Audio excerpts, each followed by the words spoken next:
Huh. According to Malusa's info, the synth production base is underwater. Let's go and try to find the entrance.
Huh. So this is the entrance that leads to the synth production base. It sure doesn't seem out of the ordinary at all. Ah, you're right. An important place like this is bound to have a ton of protective measures and mechanisms. Navia's probably arguing up a storm right now to stall for us.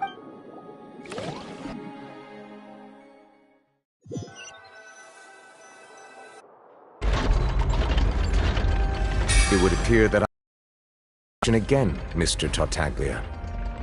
Do you accept the charge that you are the true culprit behind the serial disappearances case? To be perfectly honest, I don't understand your country's complicated court system, or the reason why I'm being charged with something I've never even heard of. However, I did hear that people who have been charged can choose to participate in a duel to clear their name. Is that right?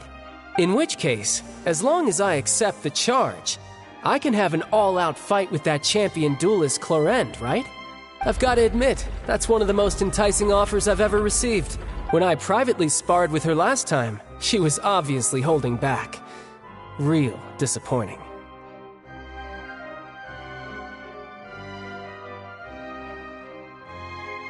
Hey! Don't you understand? You're currently the prime suspect for a major case.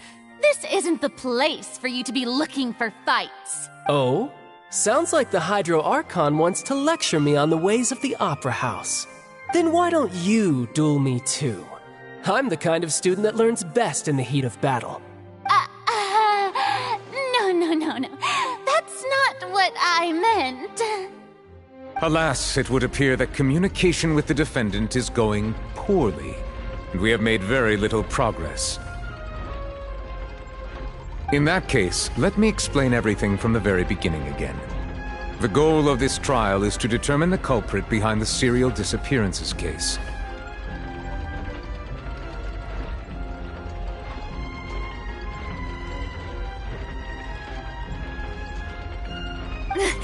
That case had nothing to do with him! You've got the wrong man!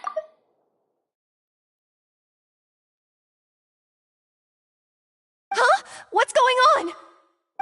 Why is she interjecting again? I told you it couldn't be one of the Fatui Harbingers. Miss Navia, this is the second time you've interrupted the court proceedings. I only tolerated your behavior last time because you were able to provide the court with a key eyewitness. But that was an exception rather than standard court protocol. I can very well charge you with contempt of court for your interjections. Oh, please. Did you ever think I had any respect for this place's pointless theatrics? We can put that discussion aside for now. I'm not here to argue with you. I'm here to charge the true culprit behind the serial disappearances case. And if my charges prove true, then Tartaglia here will be proven innocent by default, correct?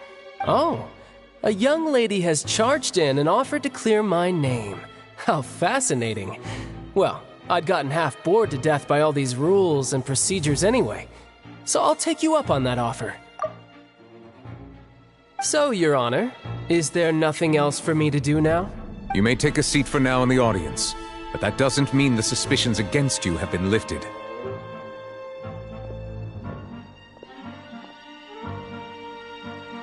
Now then, Miss Navia, who is the person you would like to charge instead? That person is...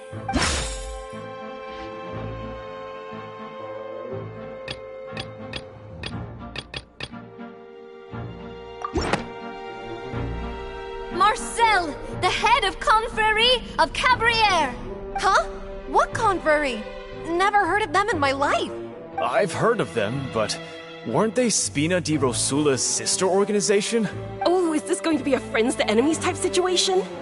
Please let me remind you, Miss Navia, that charging someone is an incredibly serious matter. Committing to the charge also means taking on the legal responsibilities associated with it. And if the charge fails, depending on the circumstances, you may also be charged with the crime of making a false accusation. Knowing this, do you still wish to charge this man? Yes, I do. In that case, I declare the charge to be valid. Miss Navia and attorneys, please take your places on the court. Members of the guards, please contact Mr. Marcel right away so that he may stand trial.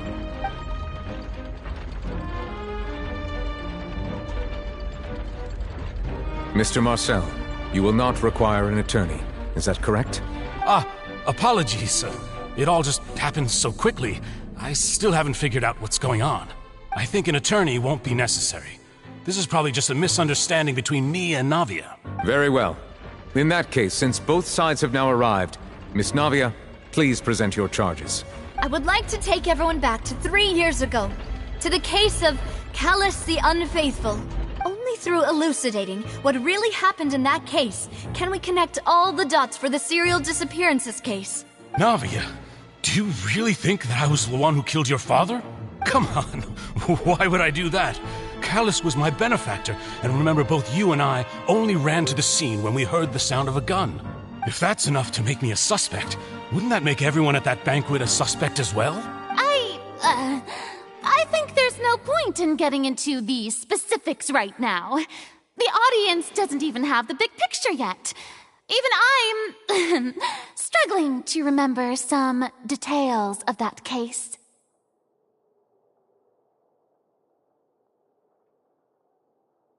Exactly correct, Your Honor. I must refresh everyone's memory about that case before I can explain my charge and reasoning. I see.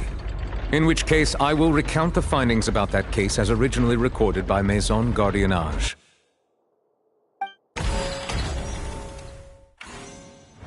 On the day of the murder, Spina di Rosula hosted a large banquet in a countryside estate owned by the Confrérie of Cabrières.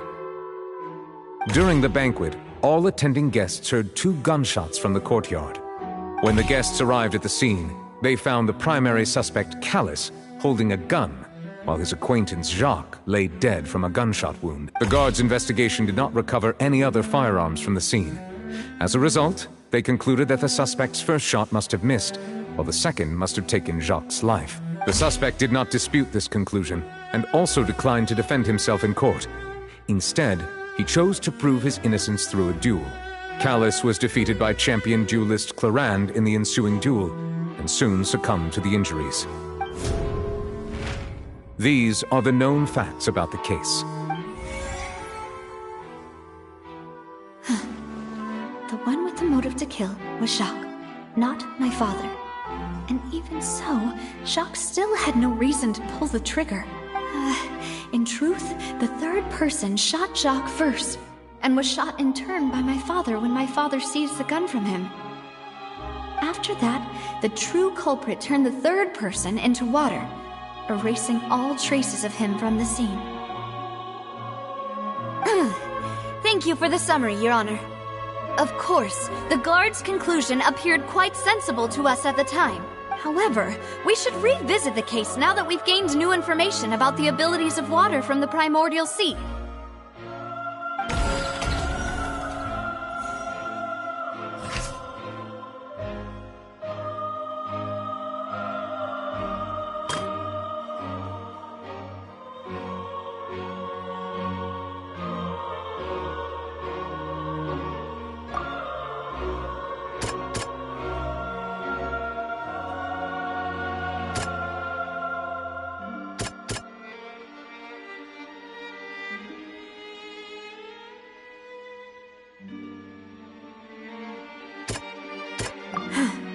Something's not...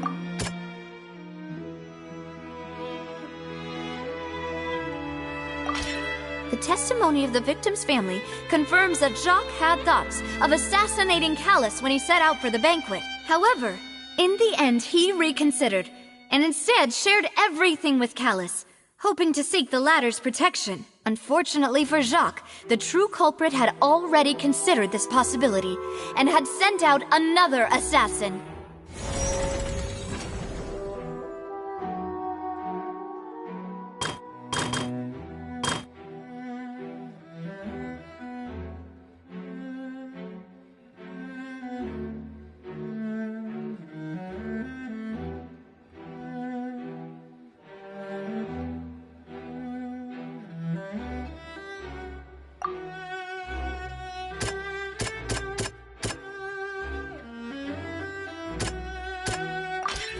This assassin first shot Jacques, then turned to shoot Callus, only for Callus to wrestle the gun from him and kill him instead.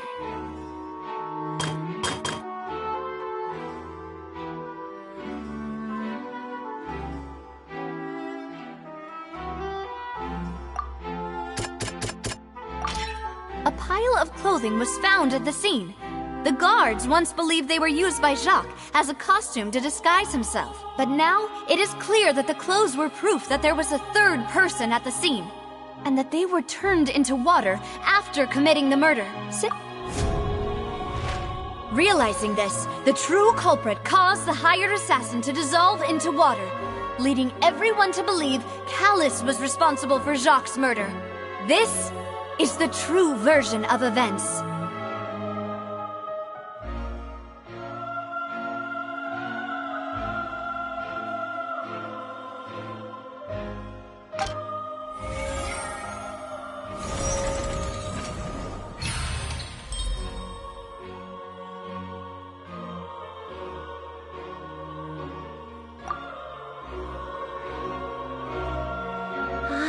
That's what happened. Wait, you're telling me something as dangerous as water from the primordial sea has been used for all these years? What a great theory. It also explains Callus's and Jacques' respective motives. I guess they didn't shoot each other after all. Mr. Marcel, you are the one being charged with the crime. You should provide a rebuttal if you wish to prove your innocence. Ah, but I think I agree with everything Navia just said. In fact, there was nothing in her speech that directly implicated me. Then, may I ask some questions? In my opinion, we primarily need to determine two things. 1. Do you have the evidence to back up your claims?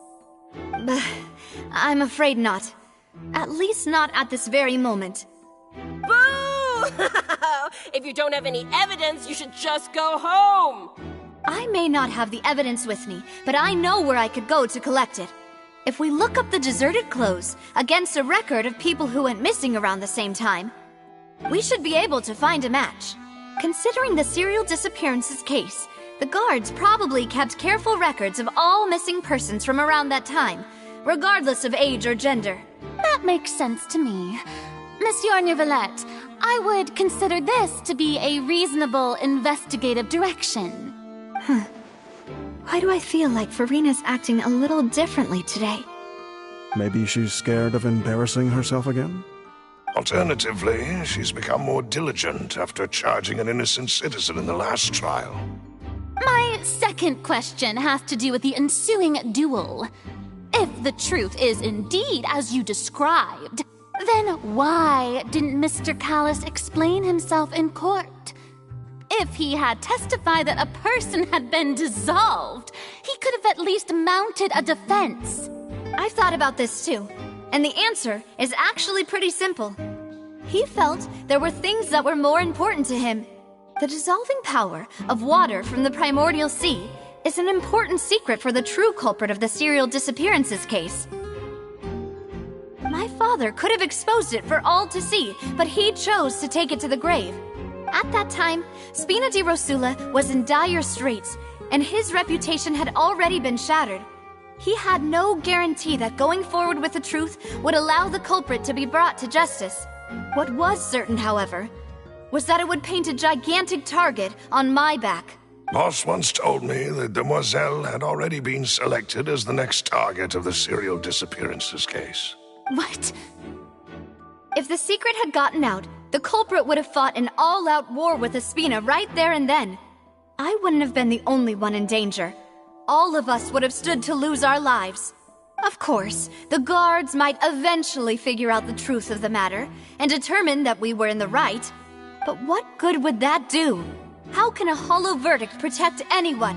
Had this opera house ever given my father any kind of confidence in its brand of justice, Spina di Rosula would have had no reason to exist. But by staying silent, we retained the ability to deter our opponents and continue the stalemate. I was able to become Spina di Rosula's president, which made me harder to target, as well as giving me more time to grow and learn. And once I have figured out the truth and stepped up to the challenge, I will do what this opera house cannot, and restore my father's truth and honor back to him.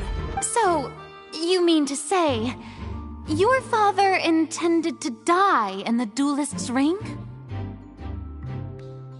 That's right. Do you have any proof? Of course. All you need is to ask his opponent, Clarand. I don't need your apology, your guilt, or your support from the shadows. You don't have to do anything for my sake. But since he entrusted his will to you, Clarand, you should tell us the truth about his sacrifice. So, during the duel, did you believe that Callis was intending to die? Yes, I did. As a champion duelist, I've fought many battles and taken a countless number of dishonored lives. In my line of work, I've seen all kinds of people give their all for the faintest hope to continue living. Some were determined, others passionate, and some even manic and twisted. Just one look and I can tell if a duelist is hoping to live or if they're looking to die. I hereby swear on my name and honor as a champion duelist that Mr. Callis never intended to leave the ring alive. Since that's your testimony, I have no more questions.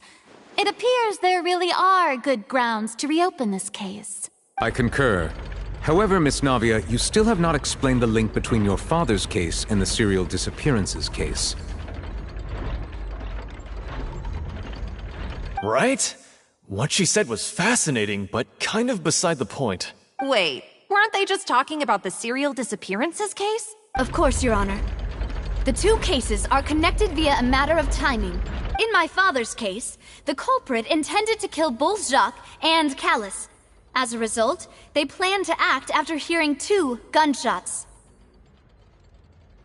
And, at the end of Linny's trial, the culprit also only dissolved the victim in front of everyone because they realized they were at risk of being identified.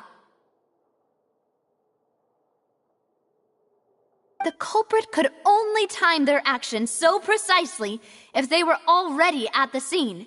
Coincidentally, Marcel attended both the banquet and the trial. So that's why you suspected me.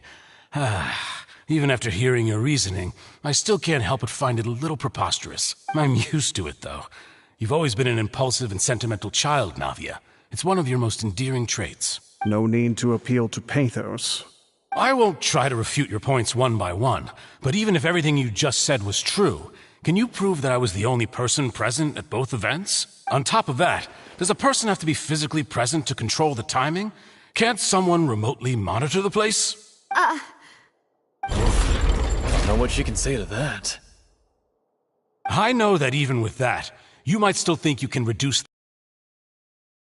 investigations until I'm the only one left on the list. Alas, who won't feel at least a little hurt by an accusation of murder from a girl you see as your own daughter? But if I were to dismiss this completely, you'd also think I'm not being considerate of your feelings. Ah well, let Uncle Marcel teach you another lesson. Do you know what the biggest flaw in your reasoning is? I suppose you're gonna tell me anyways. It's timing again. I'm a businessman by trade. From that standpoint, there's no reason for me to kidnap young women. It's a high-risk action with nothing to gain. In addition, I left my home in Snezhnaya when I was young to come to Poisson and work in some trade. My business only thrived when I received Callus's patronage. But the disappearances began before I ever stepped foot in Fontaine. I do apologize, Demoiselle. This was my mistake. No, it's not your fault. I'm sure he had come prepared. Is there anything else you'd like to say? Would you like to check the date of my first business license against the first known case of the serial disappearances? You can also take a look at my border entry records, or ask my friends and family when I left Snezhnaya for the first time. Could those records and testimonies do something to appease the unspeakable anguish in your heart? Seems like she got the wrong guy. At this rate, Navia will be convicted for falsely accusing him. I think you've done a superb job of dissecting your father's feelings as he neared the end of his life. But aren't you going against all of his wishes and expectations right now? He wished for you to become more rational, collected, and conscientious, instead of dwelling only on your own feelings. Once you've learned to be more considerate of others' feelings, and to stop rushing headlong into things, you'd have met most of his expectations. This isn't just about me, and it never has been. The biggest difference between me and the rest of the victims is that I still have the ability to search for the truth, while that same agency has long been taken from them.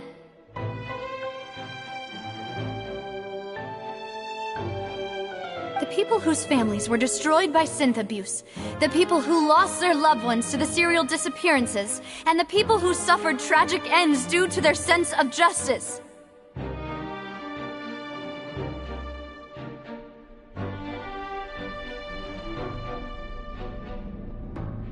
Many people's images are flashing before my eyes. I'm sure some are coming to those of you in the audience as well. And whose image do you see, Marcel?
Is it a man named Vache?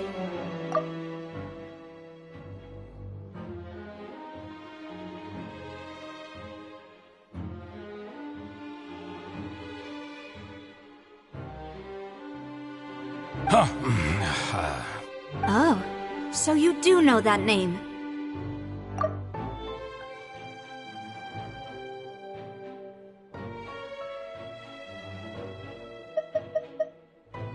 Many people's images are flashing before my eyes. I'm sure. And whose image do you see? Is it a man named... Oh. I'm merely surprised you'd suddenly say the name of someone I've never even heard of. I was waiting for you to say that.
Go up, but Paimon doesn't see a way. Let's take a look around. Maybe we'll find a hidden mechanism that'll show us the way up.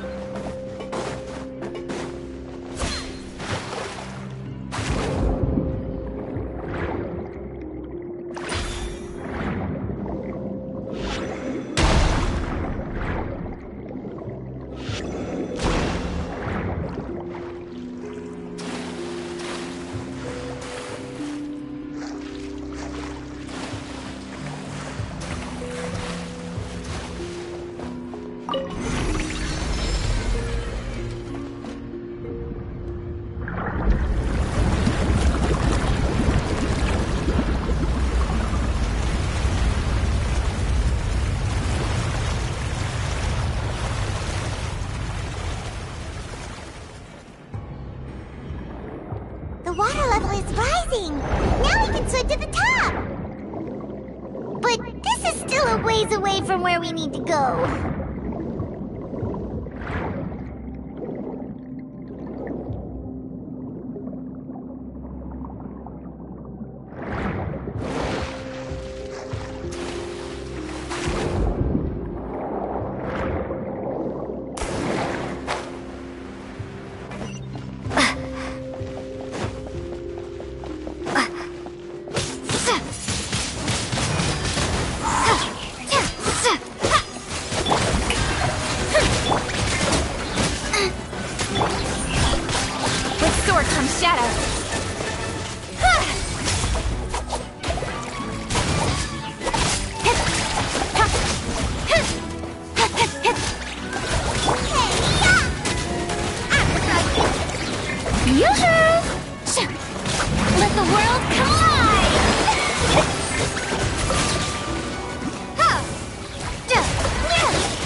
Windblade, be gone! Time to shine!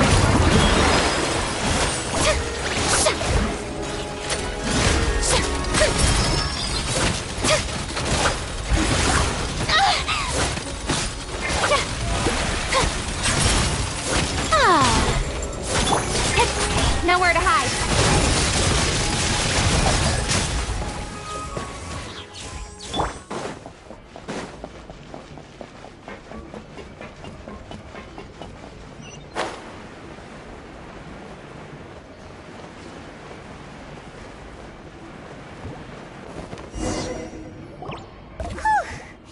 After all that, we finally made it to the innermost sanctum. Though, as expected, the mastermind isn't here. That's right. Then let's hurry up and find some evidence so we can get back to the Opera House and help Navia.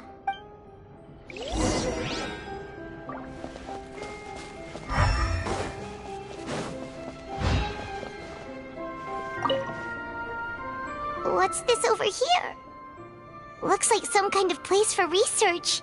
Experiment number 16 aims to verify Jacob Ingold's research conclusions on the primordial sea and use his theory as a foundation to achieve a breakthrough.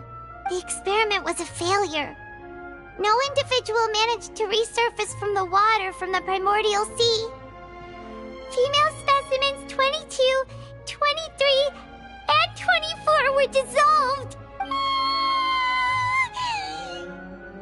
Sorry, Traveler. Paimon will try her best. It's just that Paimon's never read something so scary before. How can someone write something that terrible in such a matter-of-fact tone? You read the rest. Paimon's too scared to keep going.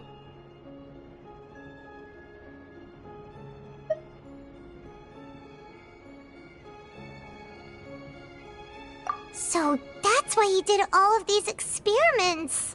But did he really think he'd be able to find a way just by dissolving people over and over? That's just insane! Huh?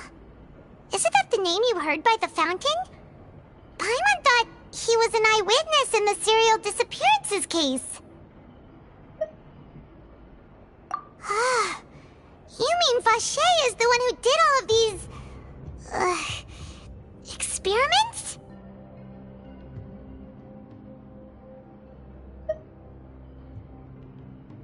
So that's it! Vacher was no victim, but personally took his lover and... No, that's not it either! If that's the case, why would he want people to resurface from the water? In any case, Paimon will write it all down.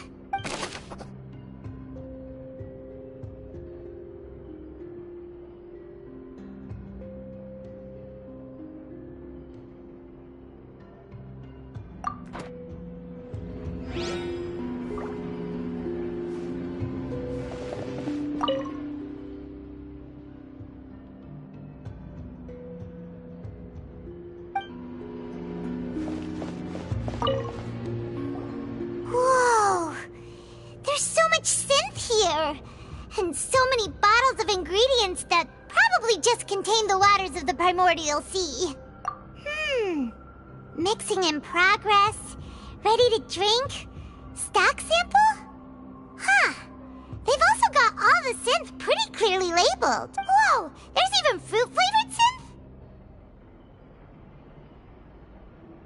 Yep, it's super obvious.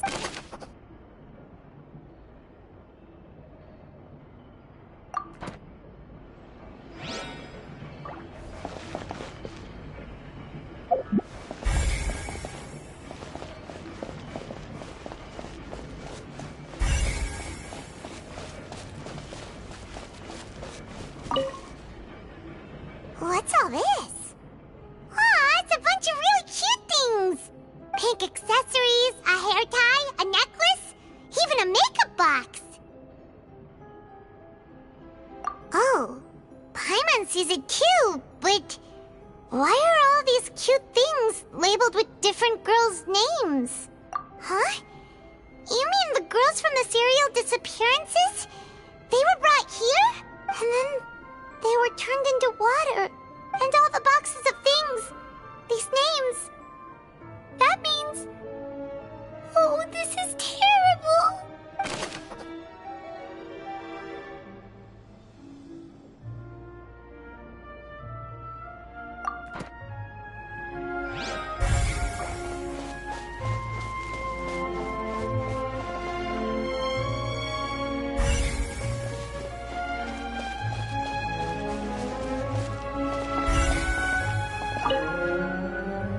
Let's see what's written here. Nothing escapes Detective Paimon's eyes. Callus. Navia's father. Oh, this seems to be an investigation report on him.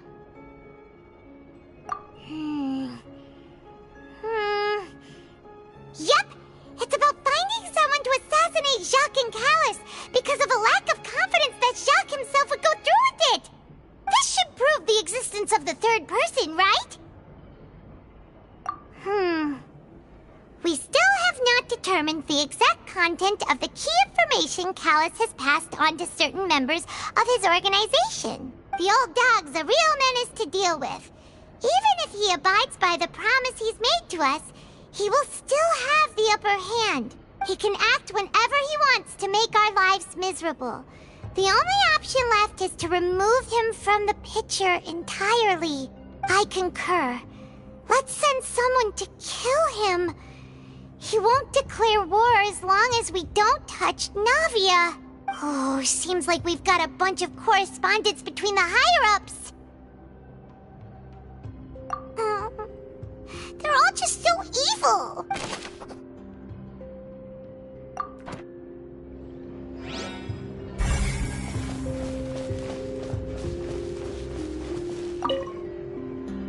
Oh, look! There's an important-looking basin over here, and it's full of water. That means this is where they make all the synth. And that special water is the main ingredient. If you dilute it with normal water, you'll get synth. But the pure stuff can dissolve a human. Paimon will take notes on this incriminating evidence.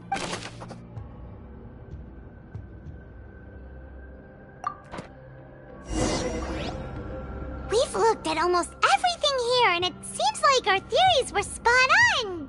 But... yeah, we haven't found anything that reveals his true identity. No wonder even Nervalette wasn't able to find anything.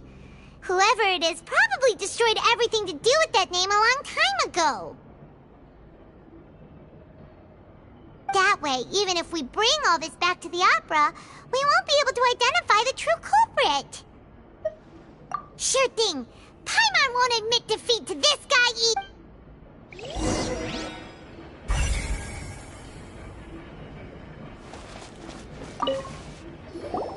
You take that side and Paimon will take this side. Check everything carefully. We'll find something for sure.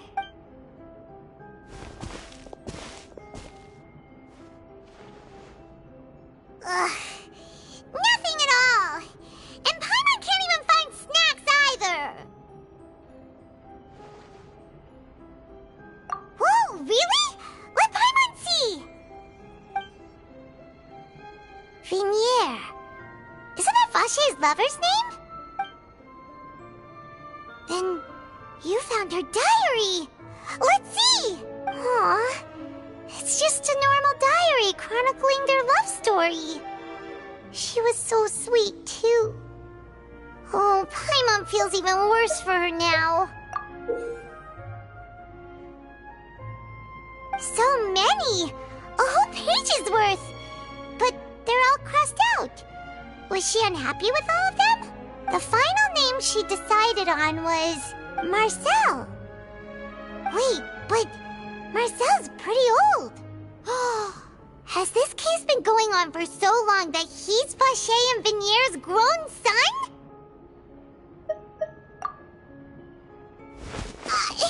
Hey! Paimon still hasn't figured it out yet.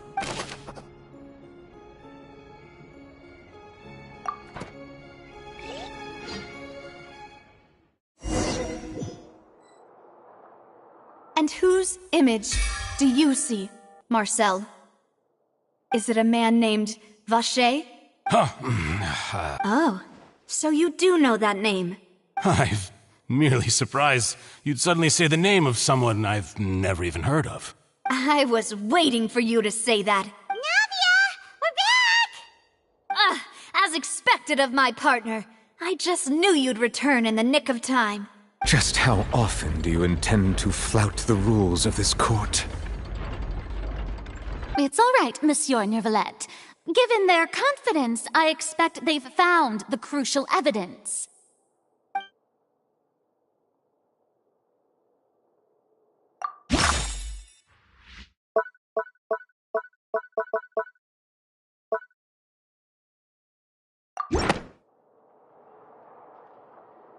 But the truth of it, Marcel, is that you've always been Vacher. Huh? We've investigated your lair and we already know everything! After your lover, Venier, was dissolved, you kept abducting young women to experiment on the hopes of bringing her back to you! You even created Marcel as a new identity and destroyed all records of your past as Vacher! So that's it. Even the villains in opera performances rarely go that far. And with that, Marcel's motive has now been established. This information regarding your past also dismantles your prior timing defense. Well, Marcel, do you know where you went wrong? You fixated your gaze on the lover that passed away, instead of paying attention to the living people around you. So, you never noticed how we changed, or how we grew as individuals. You also never understood Boss's real expectations for his daughter. Or our determination to see things through. Your determination. Mr. Marcel, please speak up now if you would like to defend yourself. Otherwise, the trial will move on to the next stage. Do you really think I wanted to do any of this? Pay attention to you? What for? Have you ever paid attention to me? Ever empathized with my pain? Ever known how it feels to watch the love of your life dissolve right in front of your eyes? No one helped me. No one even believed me. All those decades ago, even the officers from the Maison Gardiennage were laughing at me. They said there's no way a human being can turn into water. So I must have gone mad from grief. Vinier's death was brushed away by all of you as if it didn't matter at all. Well, now you know, don't you? Ha! Well, it's too late now. All those who were dissolved are gone forever. You only have yourselves to blame. You set up this ornate opera house in pursuit of your so-called justice, your beloved drama, while turning a blind eye to the suffering of the people. Venier is dead. We promised each other that we would always be together. Wherever she goes, I will follow. But I'm not from this blasted place, so I can't be dissolved, no matter what I do.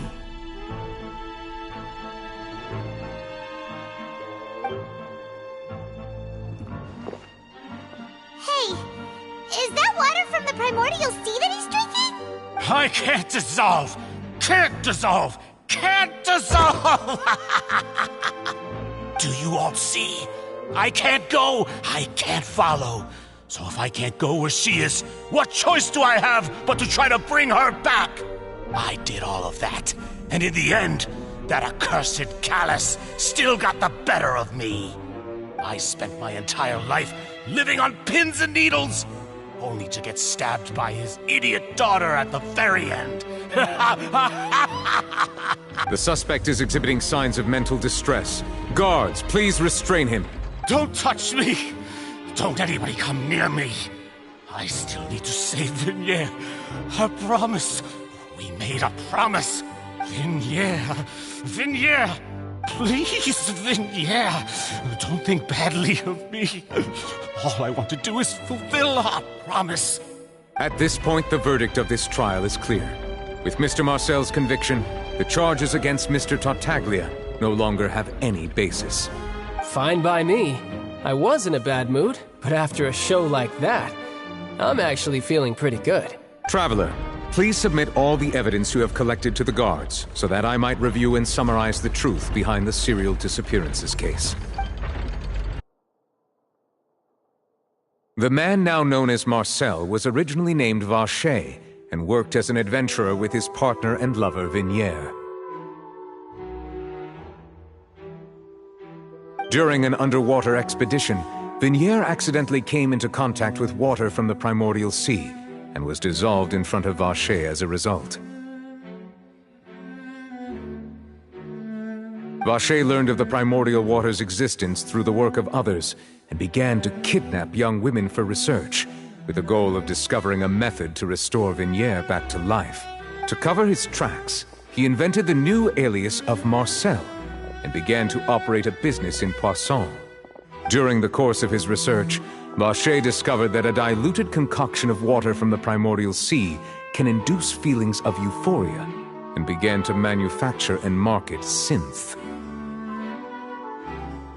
However, as he accumulated wealth to fund his continued research and expanded the scope, he came into conflict with Spina di Rosula. After exchanging blows with Spina di Rosula for many years, Vacher decided to assassinate their president Callus at a banquet. Although the assassination did not go as Vacher expected, he was able to turn Callus into the murder suspect by dissolving the assassin he sent to the scene. And just recently, Vacher attempted to frame Linny as the culprit of the serial disappearances case, using a similar method. However, his attempt to frame Linny failed, and the power of water from the primordial sea became public knowledge. This case also exposed enough of Vacher's machinations that he was eventually successfully charged in court. Thus concludes the enigmatic history of the serial disappearances case, with the truth revealed to all.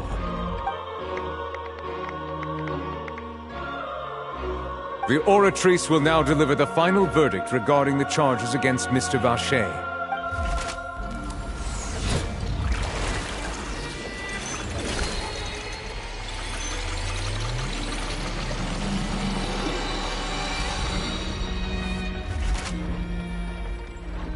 According to the judgment of the Oratrice Mécanique d'Analyse Cardinale, Mr. Vacher is guilty. Guards! Take Vacher away. Good. It's what he deserves. With that, the serial disappearances case is over now. We really just witnessed history. Who would have thought the true culprit would be such a polite and well-spoken guy? Yippee! We helped Navia bring the bad guy to justice! He's hurt so many innocent people and now he's finally getting what he deserves! Huh? Are you okay? Demoiselle, you were absolutely brilliant. The day our late boss had always hoped for has finally come. You can rest easy now, knowing justice has been served. Yeah. It's finally over. It's all thanks to you guys. And my partner. See, Papa? Spina di Rosula's still doing well with me at the helm. Well now, hasn't this been a most delicious piece of drama? The villain has been caught, justice has been served, past wrongs have been righted, and it's a big ol' happy ending. Since it's been such a great show, I'll just let the false accusations against me slide. Either way, I've still got some business to attend to. So, if you'll excuse me... Please wait just one moment, Mr. Tartaglia. What now? None of this has anything to do with me. According to court protocol, since this trial was initiated due to a charge against you, a verdict must also be made regarding the initial charge before the trial can conclude. Oh, come on. Is this really necessary? Haven't you already caught the real criminal? Isn't it time for side characters like me to exit stage left? Please respect the laws of Fontaine. This has always been the rule. All right, but this sure is a lot of hassle. All I need to do is stand over there, right? Let's just get this over with. Through evidence presented in the public trial that was just held, It has been established that Mr. Tartaglia has no direct connection to the serial disappearances case. The guilty party has been identified, and thus it is logical to suppose Mr. Tartaglia is innocent of the charges.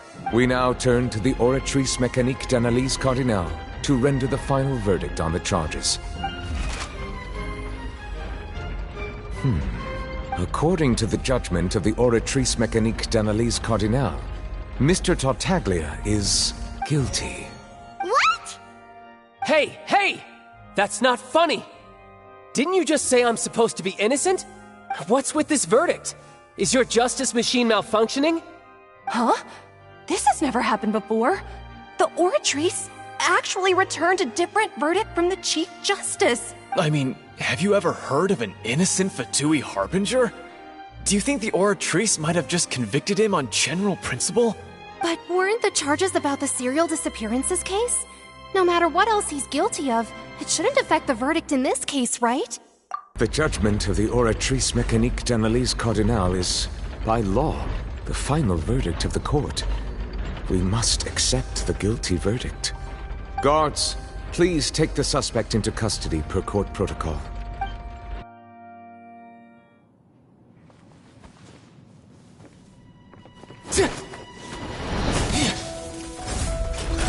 So this is how justice is done in Fontaine. What a joke. You've got your rules. Well, I've got mine too!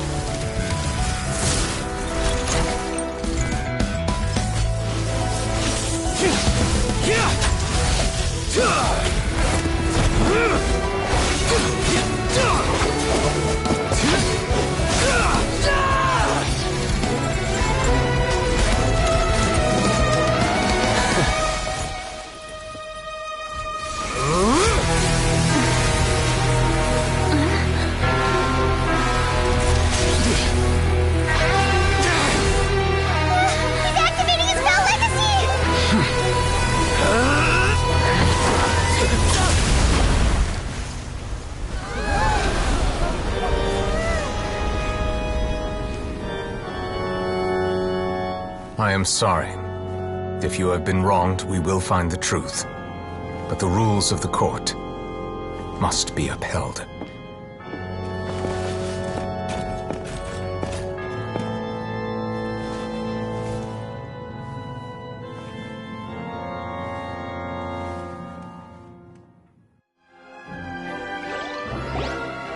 Hey, Monsieur Novelette, what's going on?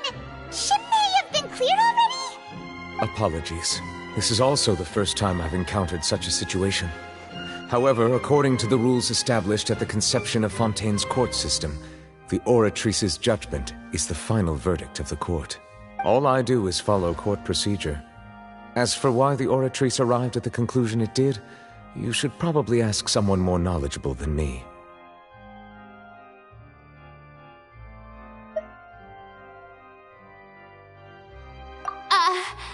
Why are you looking at me? I had nothing to do with it! I don't know what happened there either! Hey, stop staring at me! What does Lady Farina mean by that? She says she has no idea either, but that's impossible. Didn't she create the Oratrice herself? Yeah, so are the verdicts reliable or not? Can results like this really be called justice? My dearest citizens, did you really think we'd allow an incorrect verdict to be handed out in this court? Did you really believe that the judgment could be mistaken or be the result of some sort of random mishap? Don't tell me. You thought even I had been blindsided by the Oratrice's result. But the way she looked just now, it was pretty obvious she had no idea what was going on. However, given the state of things, I shall give you an explanation. Everything that just took place, including my supposed shock and bafflement, was a part of an elaborate performance, with every action meant to stir up drama and excitement. And, of course, for every performance there is a script. Everything has unfolded exactly as I expected from the very beginning. As the embodiment of the very concept of justice, the Oratrice shall never render an arbitrary judgment! If you thought Child had nothing to do with the serial disappearances case, it is only because you've been blinded by the superficial appearance of innocence. Everything he's done, not to mention the danger he poses, are beyond ordinary comprehension and completely unforgivable! All shall be revealed in time. You will come to understand my noble intentions, as well as the absolute correctness of the Oratrice's verdict.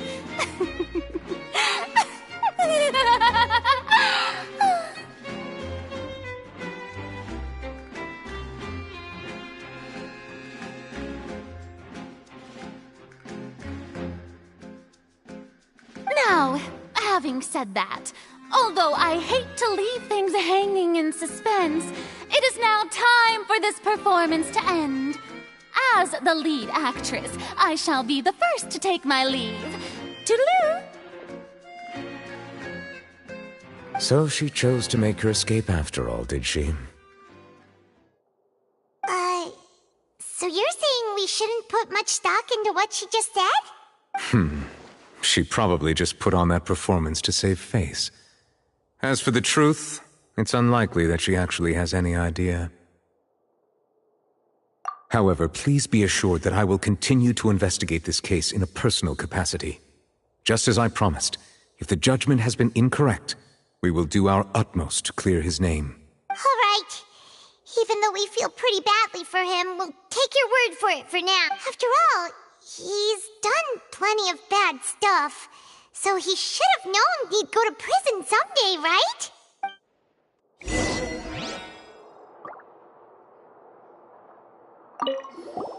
Oh, Monsieur Nervalet! That power you showed when you took him down. Who are you really? I'm the Chief Justice of Fontaine, of course. If officers of the law lack the strength and capability to enforce it, then it makes a mockery of justice.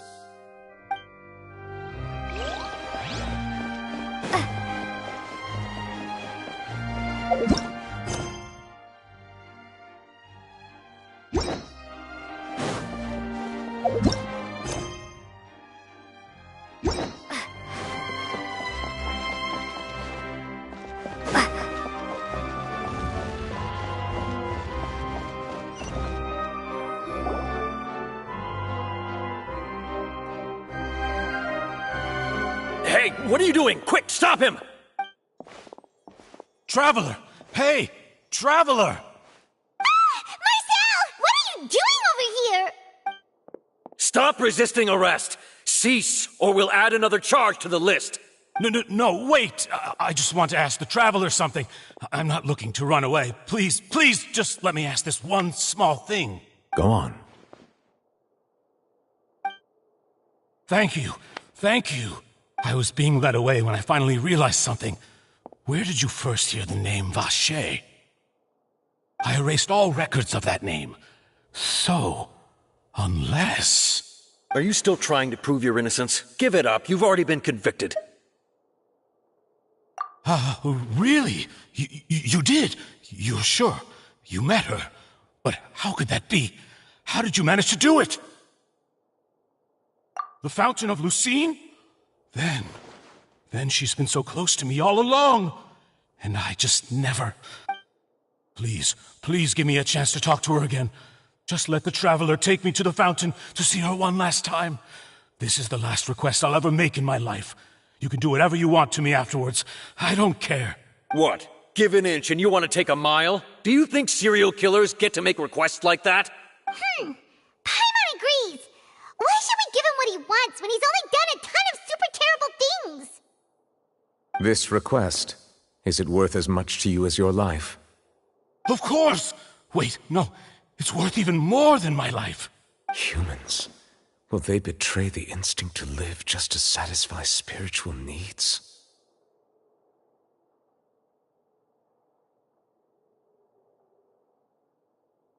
Very well. I will grant your request. Your Honor, I fear that... I will go with him. You do not need to worry about any escape. In that case, I shall leave him in your most capable hands, Chief Justice. Thank you, Your Honor.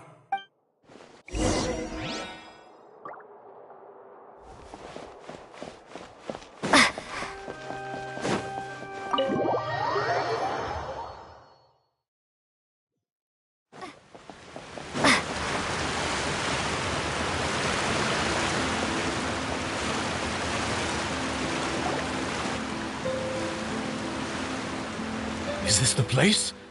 You said she's here, but what do I need to do to see her?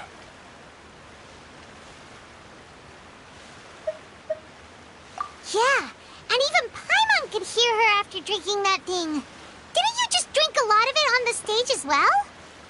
Oh, in that case... Vache! Ah! Yes, that's it! So you heard it too! Vignier, it's me! It's me, Vache! Vache? Vache! I'm here! Where are you, Vignier? I'm coming for you. I'm finally here for you. Hey, wait! Be careful!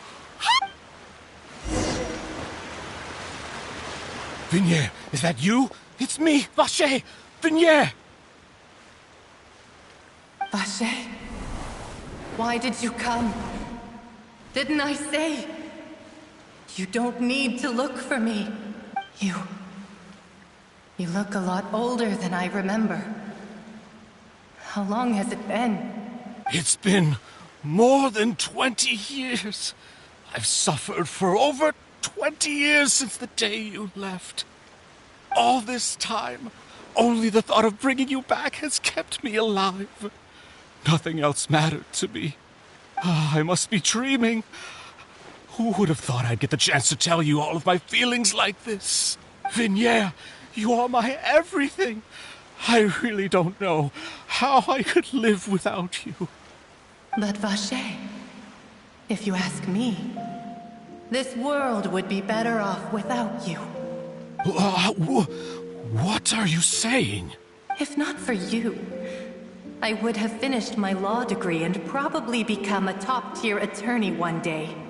If not for you, I would have continued to pursue my love of the arts, and my works would have been displayed in the Palais Mermonia itself. If not for you, I would at least have been able to take care of my mother. And she would not have grown old and died alone, with nothing but the tears on her cheeks. It's all because of your selfishness, Vache. It's all because of you. You... Wait, you are not Vignier. Who are you? You're right. I am not Vignier. I am the sacrifices. Every woman who died by your hand, as our bodies dissolved, our consciousnesses flowed back to the primordial sea.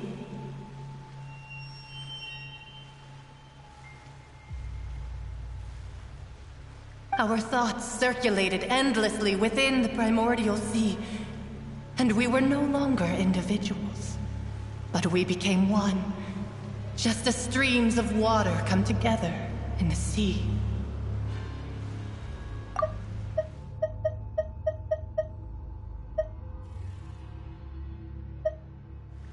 I'm Cressy. I'm Lemony. I'm Azine. The only one I am not is Vignier. Why? But then, where is Vignier? She doesn't want to see you anymore. Every tendril of her consciousness is avoiding you. This is what you get for your selfishness. Your selfishness robbed us of our lives and our futures. You said time and time again that you'd do any and everything for her. But did you ever consider whether she'd want to see you do the things that you did? If she would despise you for what you became?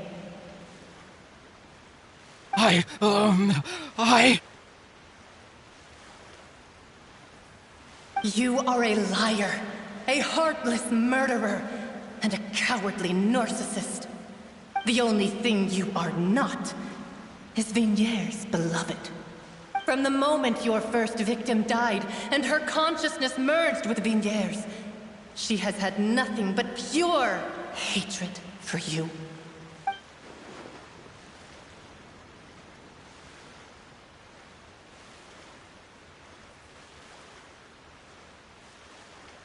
No! Yeah! She can't hate me.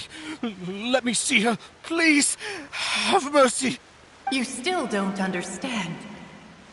When I said don't look for me, that came from the real Vignere. She really doesn't want to see you anymore. But on top of that, she also said that because it's her final drop of pity for you.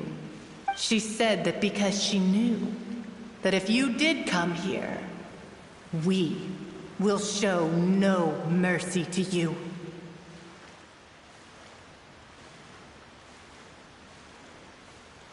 Vache. Vache? Vache. Vache. Vache. Vache. Drown.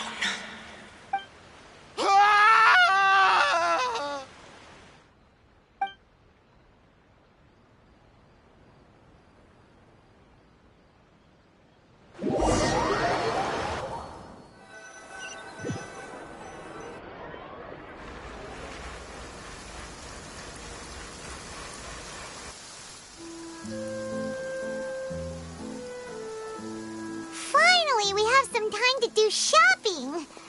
Gosh, it's really been a long time since we've been able to relax. Huh. Well met, partner. I knew something great was going to happen when I woke up in such a good mood today.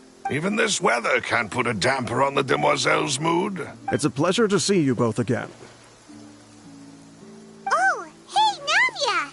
It's been a few days. Paimon's already started to miss you. Oh, now that I believe. I'm easy to work with and always bring home the bacon. Who wouldn't treasure having a partner like me? Sounds like you're really enjoying life these days, Navia. What have you been busy with since the trial?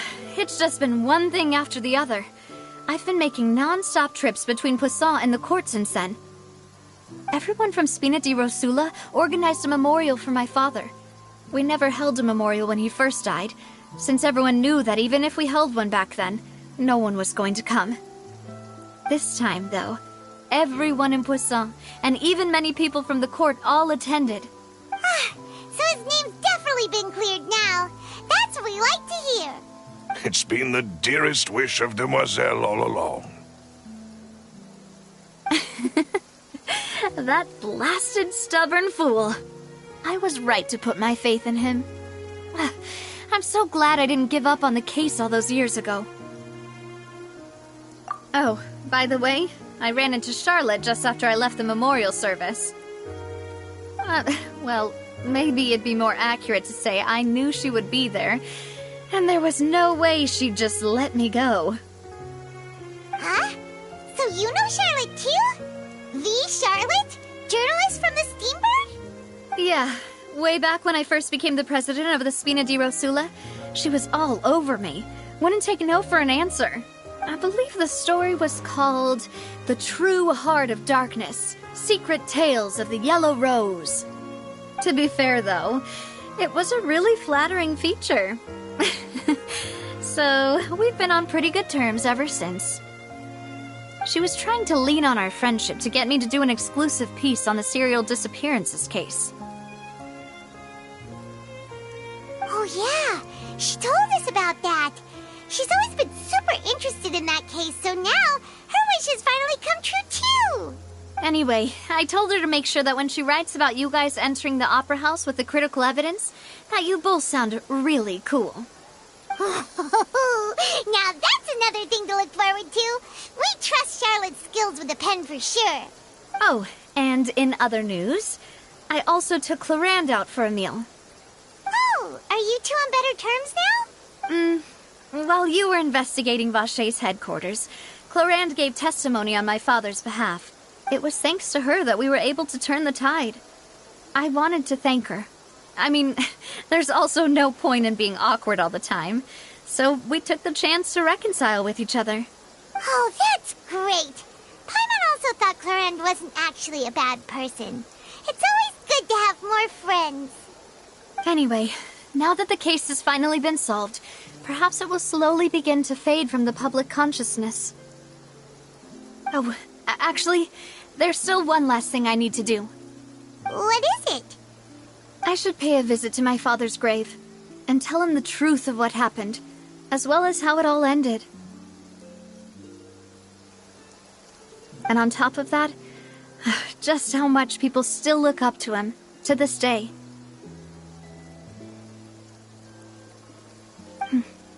That includes me, too. Miss Navia. Indeed. We want to go too! We also think Callus is a really admirable person. Sure thing. I'd like you two to share the moment with me. After all, without you, there might not have been such a positive ending. And in that case, everyone, let's be off. Considering the recent weather, we'll be lucky if we can reach Poisson before dark. Yeah, you're right. It's been raining non-stop for a few days now.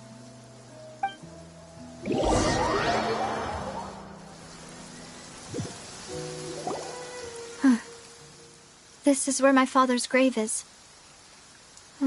To be perfectly honest, even I haven't been back here for a long time. Huh? There's someone there already. Wait. That figure. It can't be... Isn't that Nervalette? Why would the Chief Justice be here? Huh? Navia?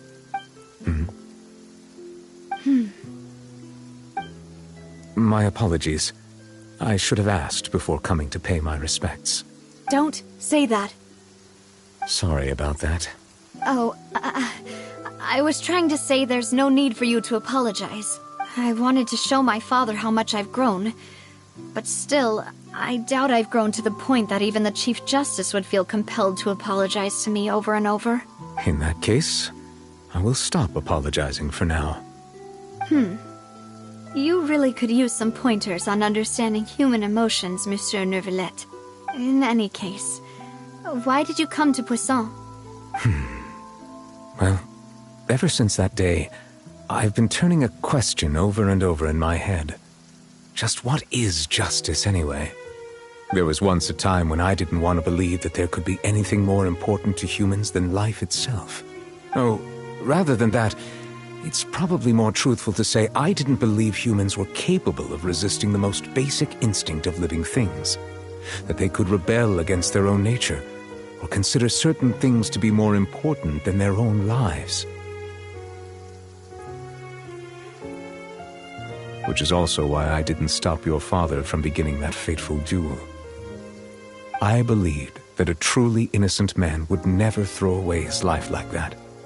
That there was nothing, should have been nothing more important than one's own continued survival. But Mr. Callus proved me utterly and decisively wrong. If not for his sacrifice, the serial disappearances case would have remained unsolved to this day. Mr. Callus made the choice he did for his daughter, for his associates, and for many people completely unrelated to him. And in the end, from a certain perspective, one could say that he did it all for the sake of justice. A justice that's higher than life itself. So, you asked me why I came here. I just wanted to say my apologies to Mr. Callus in person. I should have noticed all of this much sooner. This regret has filled me with a sadness that has haunted me for days. That high and mighty chair in the Opera Epiclese indeed insulates one from many important things. Spina di Rosula, thank you so much for your hard work and perseverance. I'm sorry for being mad at you before. So, you're actually one of those types that's cold on the outside, but pretty thoughtful on the inside, huh? That reminds me of Silver, one of my guys. Sorry about that. Self-expression is not one of my strong suits. Didn't I just say you don't need to apologize? Ah, so Navia and Neuvillette seem to have made their peace as well. Let's not disturb them for now. We can wait till after they're done.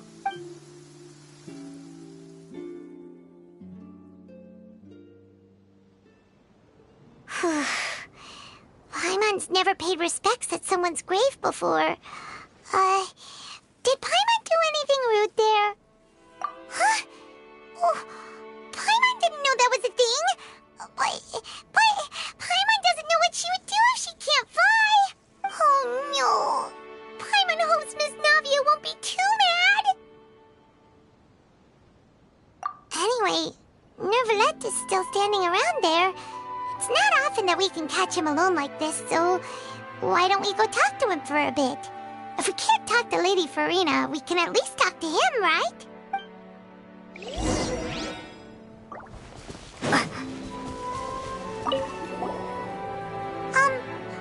Paimon's really sorry, Navia, but Paimon did something pretty disrespectful just now. What are you saying, Paimon? I don't think I get it. Well, aren't you not supposed to fly around someone's grave? Huh? Who told you that? Hey, Traveler! Why did you mess with Paimon again?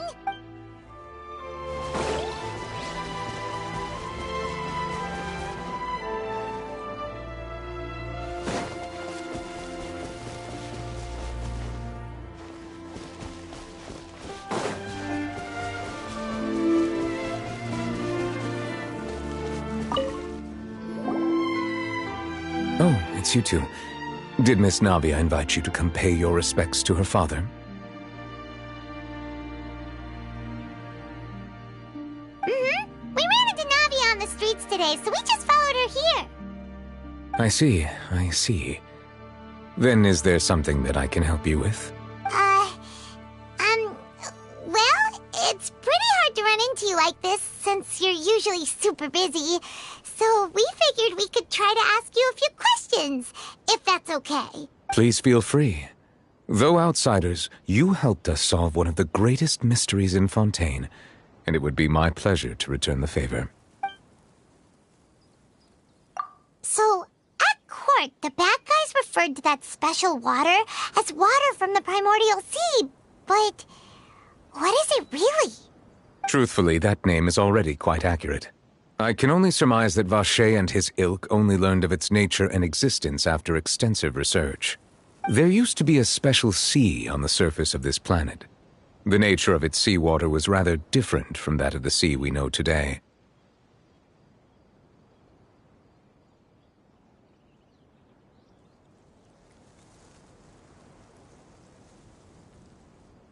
Most of Tevat's life forms were first born in that special sea. You could say it nurtured much of the life on this planet. Huh. So it really was where everything began. It makes sense to call it primordial, then. But today, the primordial sea no longer exists on the planet's surface. What Vacher discovered must have been some kind of special case, or a remnant from a truly ancient age. Huh. So that's how it is. Oh, you really know everything, Monsieur Neuvillette. But if that's the case, then why would people, at least people from Fontaine, dissolve in that kind of water? Indeed. Why would the primordial sea, which was known to engender and nurture life, suddenly reverse itself and devour life instead? To be frank, that also doesn't match my understanding of this world and its laws. There must still be some unknown secrets around the people of this land. Is there anything else you'd like to ask me about?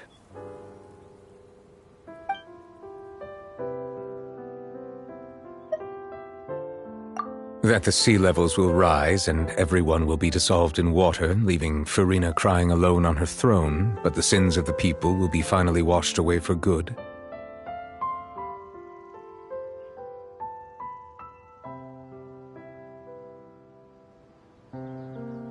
Does that appropriately summarize the version you've heard? That's right! It was Linny that told us back then. Yes, up to the present, I think we reached a point where we have no choice but to confront this prophecy directly. Rumors have it that this prophecy is rooted in the last words the former Hydro Archon left to the world before she passed away.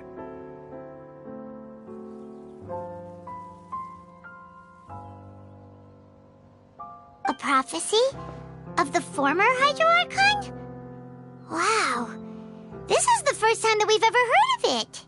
2 parts of the prophecy have already proven correct.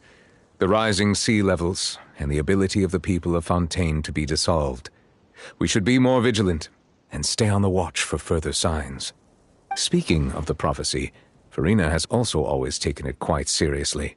Indeed, she has been collecting information and intelligence from across Tevat for this purpose. If the rumors were true, then perhaps this prophecy is the conundrum left to Farina by her predecessor. But with Farina being the way she is, can we really trust her to solve it? Is there anything else you'd like to ask me about?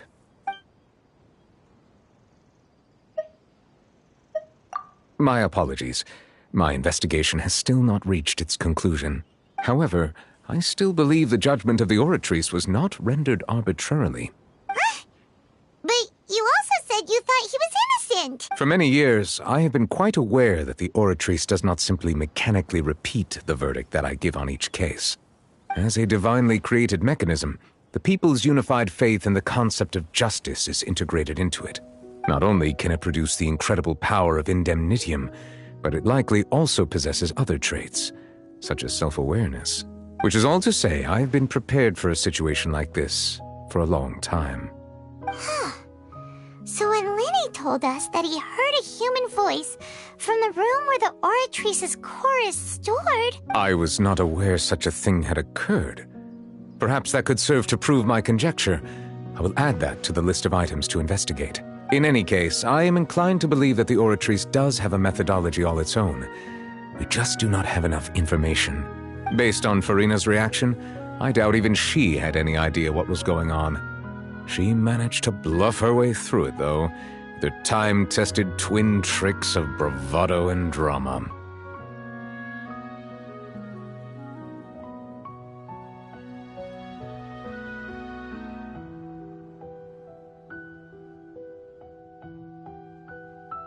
While we do intend to get to the bottom of this, for now, we regret to say that the Fatui Harbinger will just have to bide his time in the fortress of Meripede. If we did incorrectly convict him of crimes he did not commit, we will most certainly compensate him to the fullest extent allowed by the law. If you ask Paimon, the only compensation he'll want is a no-holds-barred fight with you. Is there anything else you'd like to ask me about? Your sibling. Another blonde-haired traveler. I'm sorry, but I've never seen anyone who matches that description. If he ever stepped foot in Fontaine, I'm sure he followed our laws to the letter, and had no reason to appear on the stage of the opera Epicles. Is there anything else you'd like to... Very well. It was my honor to provide you with what answers I could. I very much enjoyed conversing with you. It will soon be time for me to leave this blissful tranquility behind and return to Palais Memornia.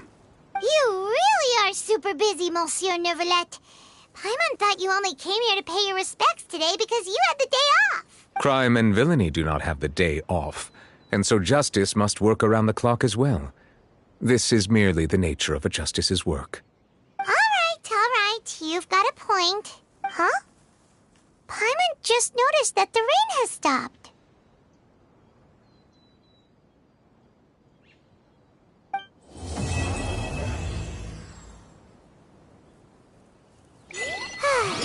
You know, we've been walking around for a while now. Why don't we go back to the Spina di Rosula base in the court of Fontaine and have a rest? Navia said something about having a place ready for us there, didn't she? Come on, let's go!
such a good person. Now that the serial disappearances case has been solved, no one's going to come after us for anything. Even without Silver standing guard, we can just completely relax. Why don't we stay and rest up here for a while? Even machines in Fontaine need to stop and recharge now and then.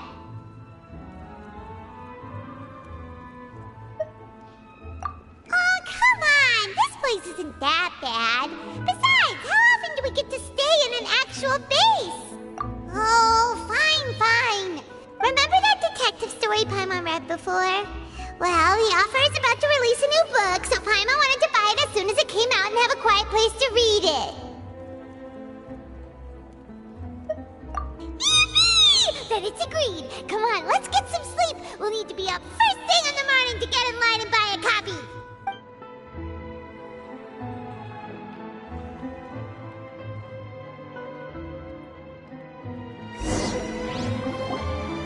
Paimon didn't expect that style at all. Even though it's a detective novel, it's also like a social documentary. Whew. It's actually pretty good.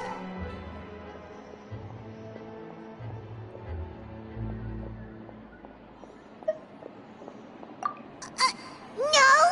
Paimon just spends a bit more time sleeping than you, that's all. Excuse me, but do you know if the Traveler and Paimon are lodging here? Huh? Who are you? Paimon doesn't recall seeing you before. Wait, you're not here to give us trouble, are you? A blonde traveler and a chatty little fairy. Whew, looks like I found the place. Good thing I asked the Spina di Rosula. Seems they sent me the right way. Hey, what do you mean by chatty? Paimon's always careful not to talk too much. Most of the time, anyway. It's an honor to meet you both. I was sent from the Palais Mermonia. Monsieur Nourilette wishes to see you. It seems he has something important to discuss in person. Nourilette? He wants to see us again already? Huh. We talked so much the last time we met. Has something happened since then? I am not privy to the details. It would be best if you came to the Palais Mermonia and asked Monsieur Nourilette in person. If you say so, but Paimon has a bad feeling about this. Now that I've delivered the message, I'll take my leave. Thanks! We haven't left the room for a few days, so we'll head over once we've freshened up a bit.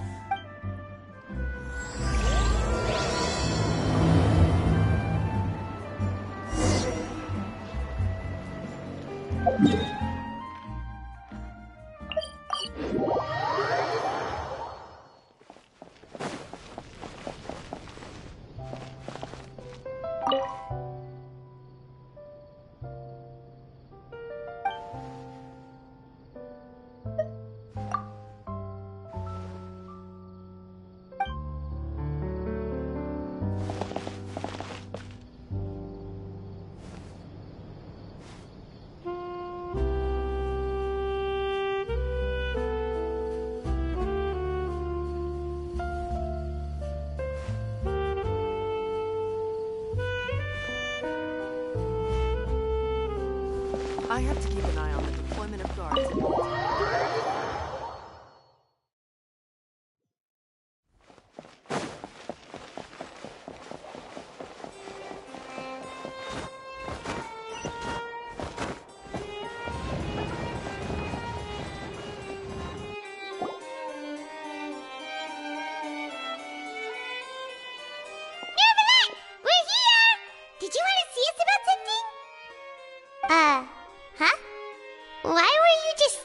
There. You daydreaming or thinking something over? Yes, I did send someone to fetch you. But as for what I'd like to discuss next, well, I still have some reservations. Given that we've already made the trip here, you should just tell us.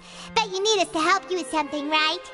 I do indeed have something I'd like to ask you to do. However, you should wait until after I tell you the details, then decide for yourselves whether you'd like to help or not. The situation is this. If I'm understanding you correctly, the Snezhnayan Harbinger known as the Knave has essentially requested a diplomatic meeting with you, correct?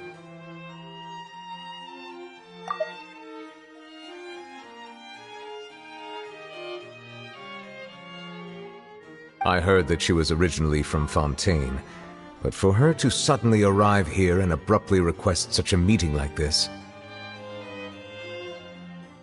I sincerely advise you to refuse her invitation outright.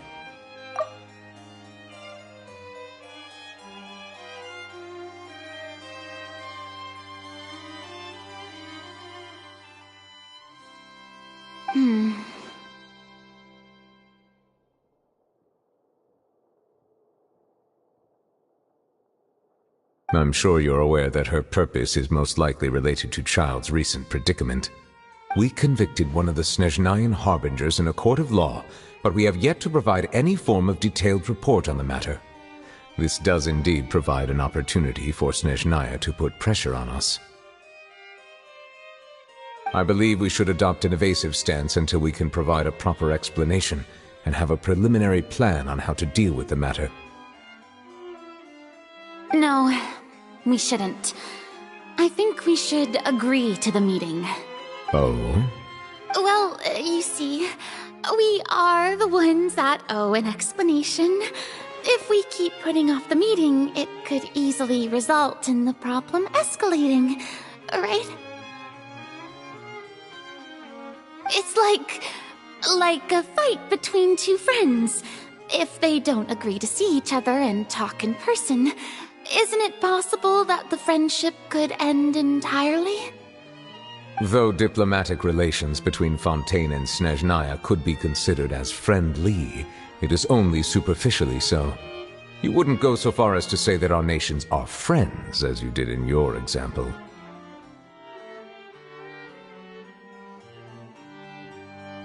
It was just an analogy. An analogy, okay? Moreover, even if we were to talk in person, if we don't have sufficient information prepared, it is quite possible the result wouldn't be restored relations, but a complete falling out. I don't think we should overthink those possibilities yet. Even if the logic of the divine is not immediately apparent, its wisdom will only be revealed with time.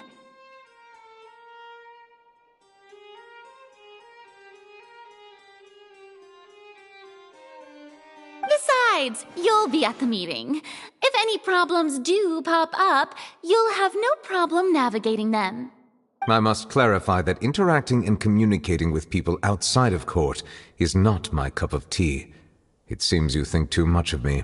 But more importantly, when did I agree to join the meeting with you?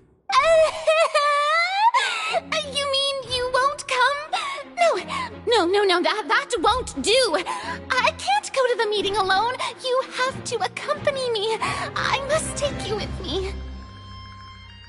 Lady Farina, could there be something else regarding this matter that is being kept from me? No, not at all.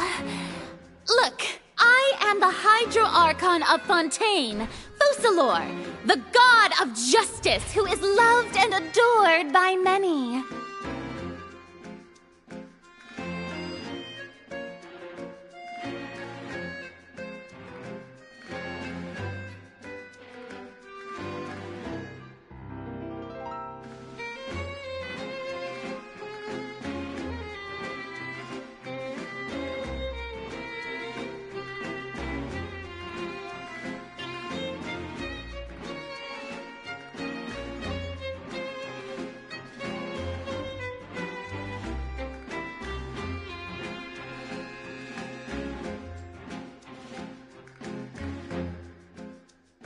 So I only hope that justice will be served in this matter.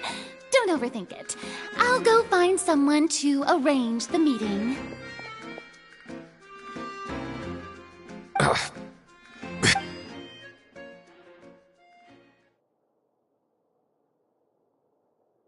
Though it could officially be considered a diplomatic conference, I prefer to see our meeting today as an ordinary tea party. I assume you see it the same way, Miss Farina?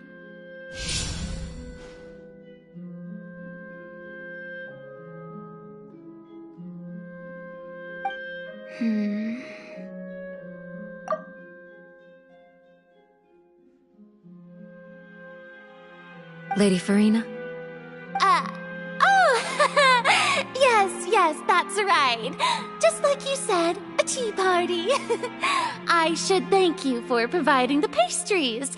They look delectable. To make this tea party even more lively, I've invited someone else to join us today. It's a pleasure to meet you, Monsieur Neuvillette. I was born in Fontaine, so naturally, there's no need to introduce the nation's revered Eudex to me. Hello. The pleasure is also mine. First, I would like to thank the two of you. I'm often away on business outside of Fontaine, and I'm told that the children of the House of the Hearth have been well taken care of by you.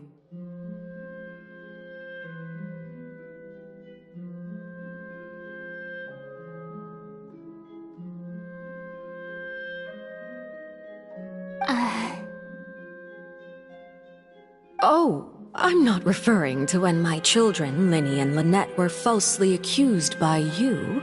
Please don't misunderstand. The children of the House of the Hearth are often misunderstood, perhaps due to the reputation of the Fatui. There's no getting around that. All I meant to say is that Fontaine has been stable in recent years. The people are well off and the children lead happy, fulfilled lives. That is something truly worth cherishing, and no one wishes to disrupt such peace.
Now then, you have come regarding the matter of Child, correct? Well, yes. It appears the ever-busy Iudex Nuvilette doesn't wish to waste time with diplomatic pleasantries, and hopes that we can get straight to the point of our talk. Yes, as you surmised, understanding Child's situation is indeed one of the goals of this trip. As we are both diplomats from Snezhnaya as well as Fatui Harbingers, Child and I have always been colleagues. Were anything to happen in Fontaine, each of us would serve as the other's attorney to resolve the issue.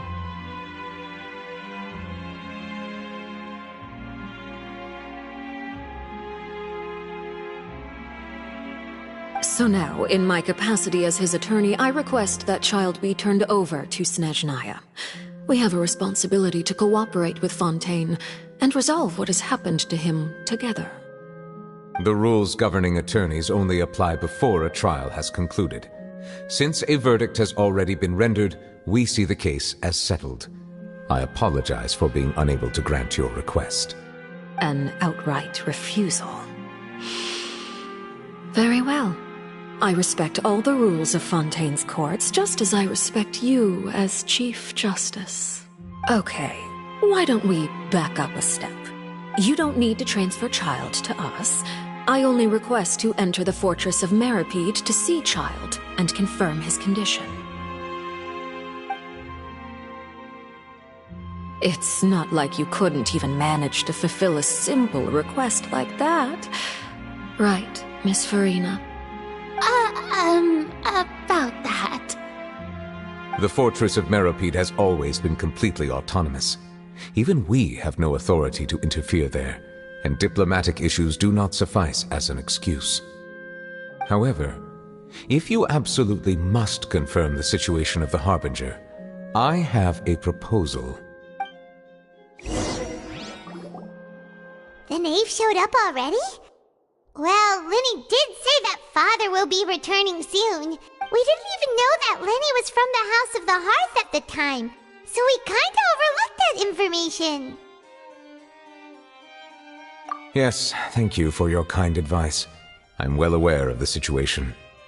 I also noticed that Lady Farina acts a little odd and unnatural whenever I bring up matters related to the knave.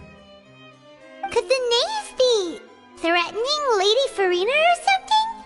If that were the case, then why wouldn't Lady Farina inform me? And what means could the knave possibly have to twist the arm of an Archon? So maybe that's not very likely. Even though Farina can act a little weird at times, she's still an Archon. In reality, this problem is even more thorny than it appears. So maybe that's not very likely. Even though Farina can act a little weird at times, she's still an Archon.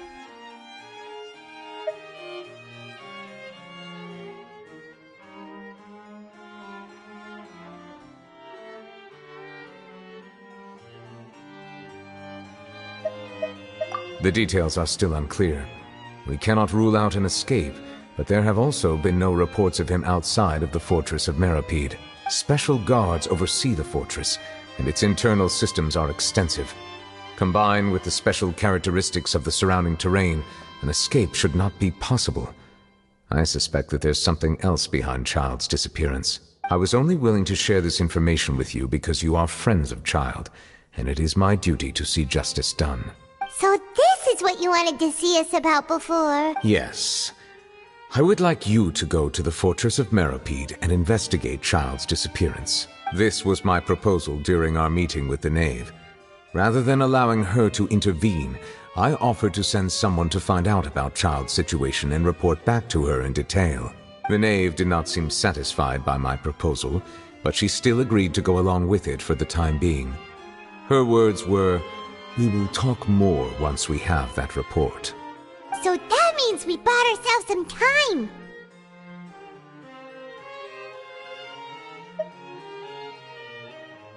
Firstly, you're already acquainted with Child. Your eyes may discern relevant details there that others would miss. And secondly, is the consideration of the unique nature of the Fortress of Meripede. Isn't it just Fontaine's prison? I would not define it so crudely. The Fortress of Meripede is not affiliated with the court system of Fontaine on paper. It has always existed as an autonomous entity. Early in Fontaine's history, criminals were punished with exile, not imprisonment.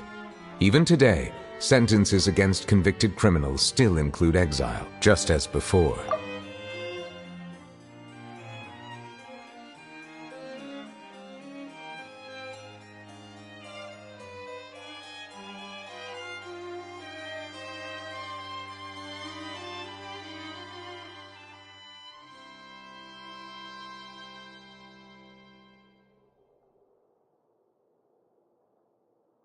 The Fortress of Meripede may seem like a prison, but it should in fact be regarded as a gathering place for exiles. All we do is dispatch guards to keep watch and help maintain security, but we have no right to get involved with any other matters.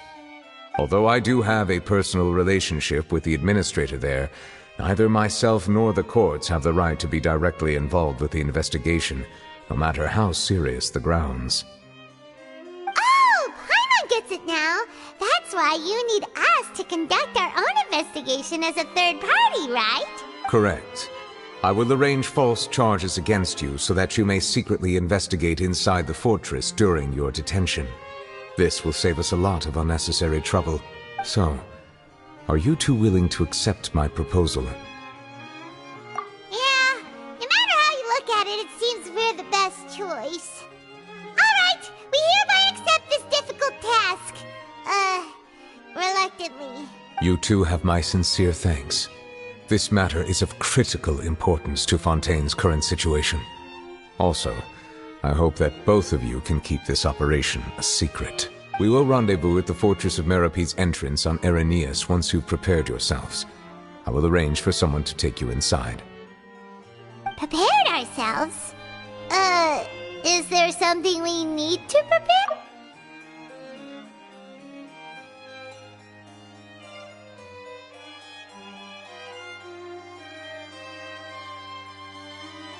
Perhaps you could enjoy a good meal and have a nice bath. I'm afraid that living conditions inside the fortress are nothing like those on the outside world. Oh, right! Even though we'll be there on trumped-up charges, we'll be in prison for real. On second thought, is it too late to back out? Please do not worry. Since you are sacrificing both your time and quality of life for the sake of delivering this report, you will be compensated according to the highest standards permitted to legal staff, regardless of the outcome. Now that's more like it! Come on, traveler, let's go eat the best meal we can find! We'll eat so much that we won't need to eat another meal for a whole month! Your treat— Are you leaving now? In that case, please take this cake as a token of my personal gratitude.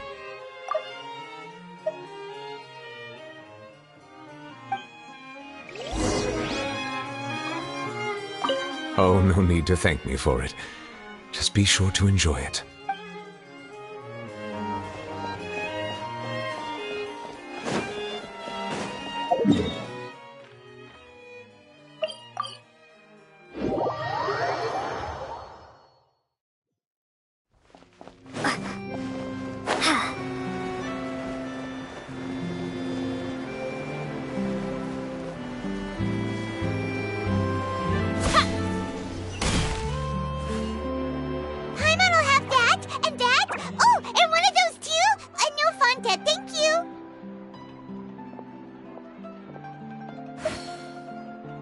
That cake was pretty good. But as soon as Paimon remembered that we were about to go to prison, Paimon's stomach suddenly became completely empty.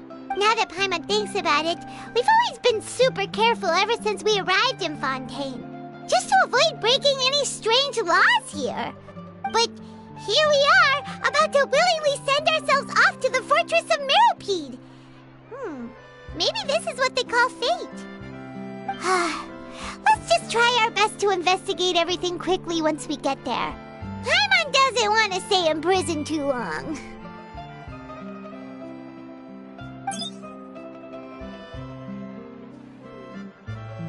Oh, what is that I hear? Is it the taste of a breaking story? Hey! You can't hear a taste!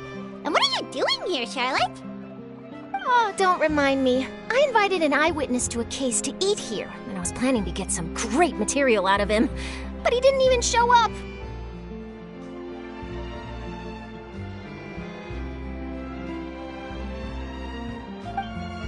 Calm down, calm down. This is nothing new. As a journalist, you should be used to this by now. As long as you can score some juicy tidbits from the Traveler, you might still be able to recover the cost of the meal.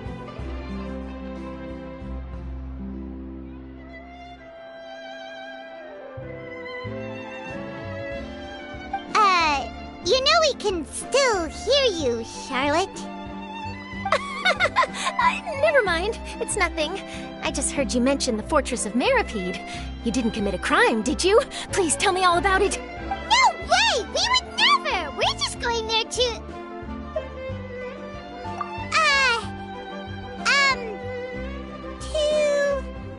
Oh no, Paimon almost forgot that Neuvillette told us to keep it a secret!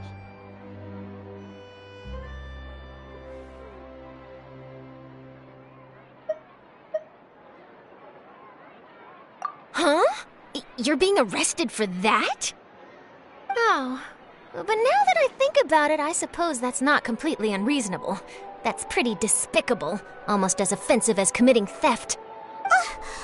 You mean Paimon really did something that serious? Sorry, Paimon really messed up. Well, in that case, it's nothing particularly newsworthy after all. Oh, how disappointing. Oh, right. There's still a chance. Since you're going to be at the Fortress of Meripede, would you be willing to help me gather some material for a story? About that, Paimon doesn't think we'll have any time. Oh, it's nothing difficult. All you have to do is think of a way to get some time face-to-face with the Warden of the Fortress. He was awarded the honorary title of Duke in Fontaine. Sounds really cool, huh?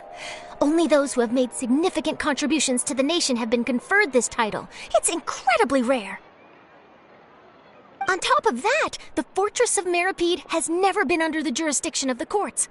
Practically nobody, including journalists like me, knows anything about the person in charge there. Oh, if I could write an exclusive article about him, I bet it would sell a boatload of papers. You make it sound easy, but it really depends. Of course, I wouldn't ask you to do it for free, so this meal is on me. All right, you got a deal. We'll do anything you want. Then it's settled. The food should be here any second, right? Huh? Wait, just how much did you order?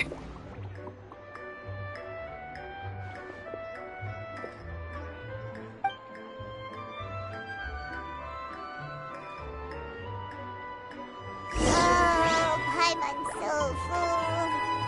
Well, guess we have nothing to regret now, so let's get going. I had no idea you could eat so much.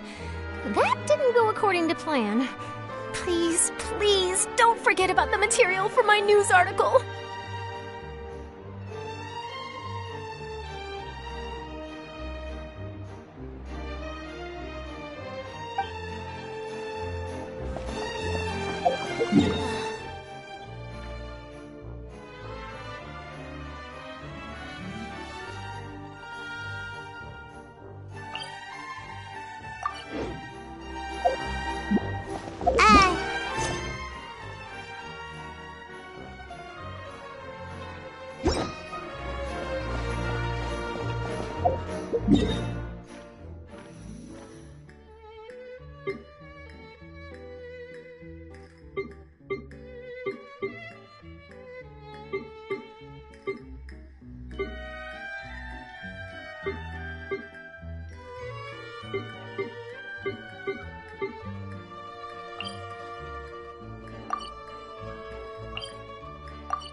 You have come, just as promised.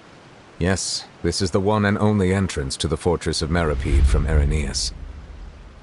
Careful. You may want to step back a bit. Whoa!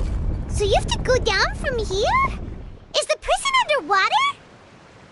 Utilizing both the barrier of the water as well as the fear humans have of the depths, the fortress of Meripede is naturally the perfect place to confine and guard criminals. But do not worry. It is not nearly as frightening inside as you may think. You will see for yourselves once you are down there. Paimon hopes you're right. Don't know about you, but just thinking about being at the bottom of the sea like that gives Paimon the heebie-jeebies. Oh, and there's one more thing. I mentioned that I have had personal dealings with the administrator of the fortress, Writhsley. He's a very shrewd fellow.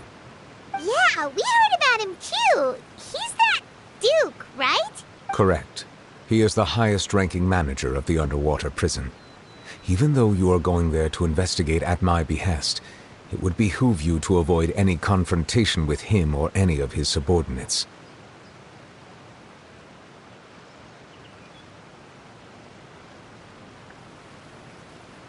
The Duke rarely ever leaves the fortress of Meripede, but that does not mean he is not privy to all that is happening inside and outside the fortress.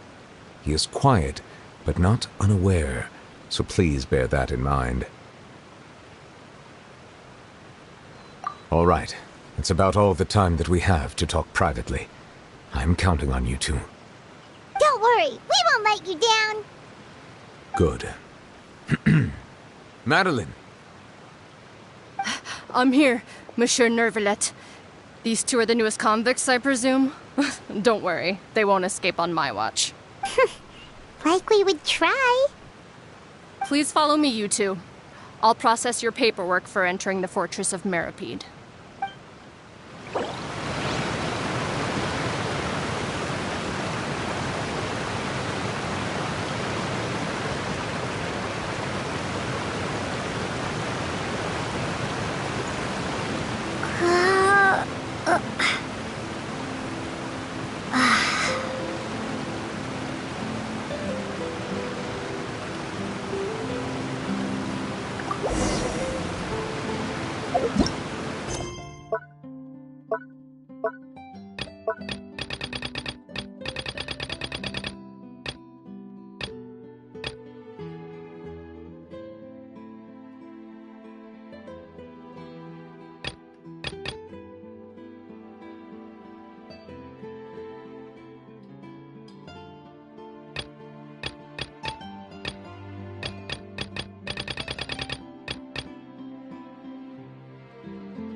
water now? Huh. So this is what it feels like to be a criminal in Fontaine. You two seem to be taking this pretty well. It's rare to see convicts in such a good mood.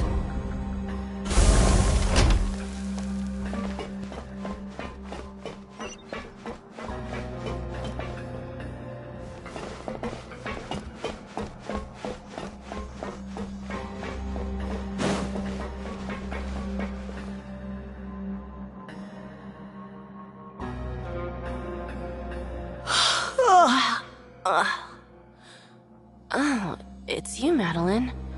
Why'd they make you make the trip down here today? Monsieur Nervalet personally requested I escort these two convicts. I suppose he was concerned others might not be up to the task. Well now, aren't you the lucky one? Must be nice to be on good terms with the big shots like the Chief Justice. The only people I get to see every day are the new inmates. Well, have you tried service with a smile? Who knows, it might help your professional reputation. Yeah, right. As if. Every criminal comes through here looking miserable. How can I smile with such a toxic work environment? And even if I did smile at them, the convicts would probably just think that I'm some freak getting some kind of twisted enjoyment from their pain. Oh, she's got a point. Well, I've finished transferring you. You two will register here, and Marette will guide you through the remaining procedures. Yep, I'll take it from here. You head on back to that bright and sunny world above. Okay, let me see. You are the Traveler and Paimon, correct? That would be us! Let me confirm your charges and sentence. Let's see. You two are charged with eating a cake specially prepared for the Archon by a Snezhnayan envoy without the Archon's permission, thereby incapacitating the political center of Fontaine for a brief period. Sentence: 45 days?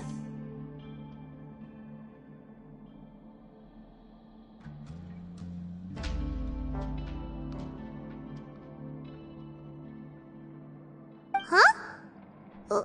Wait, you mean the cake that Nervalet gave us was... Just looking at the charges, it seems you two are capable of causing some serious trouble. And considering how fond Lady Furina is of sweets, this crime is tantamount to trying to assassinate the Hydro Archon herself.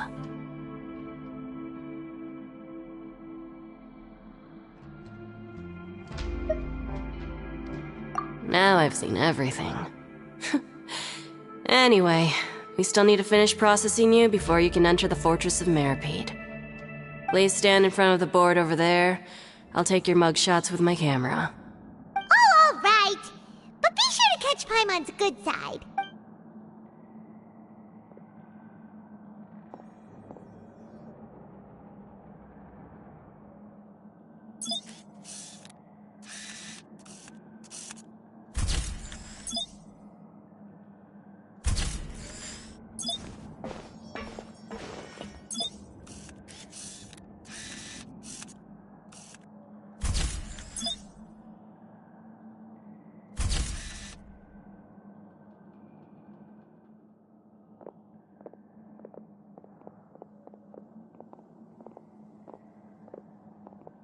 And we're done. Thank you for your cooperation. Next, someone will be along to guide you inside the fortress. Please be sure to cherish this opportunity for rebirth.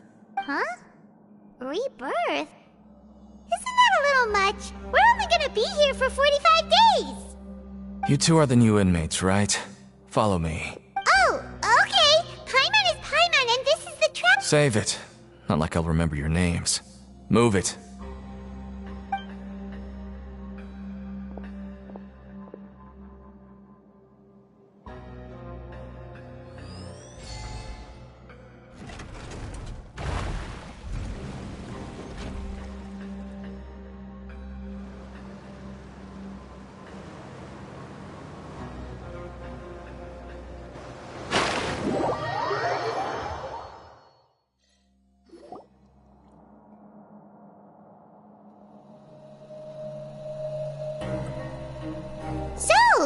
Are you one of the guards here? Is there anything we should be careful of while we're here?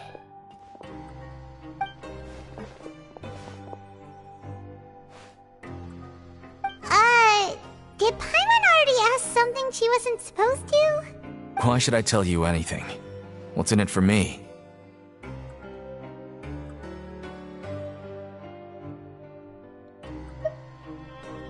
This is exactly why I can't stand you fish. I wouldn't even be doing this if it weren't for the credit coupons.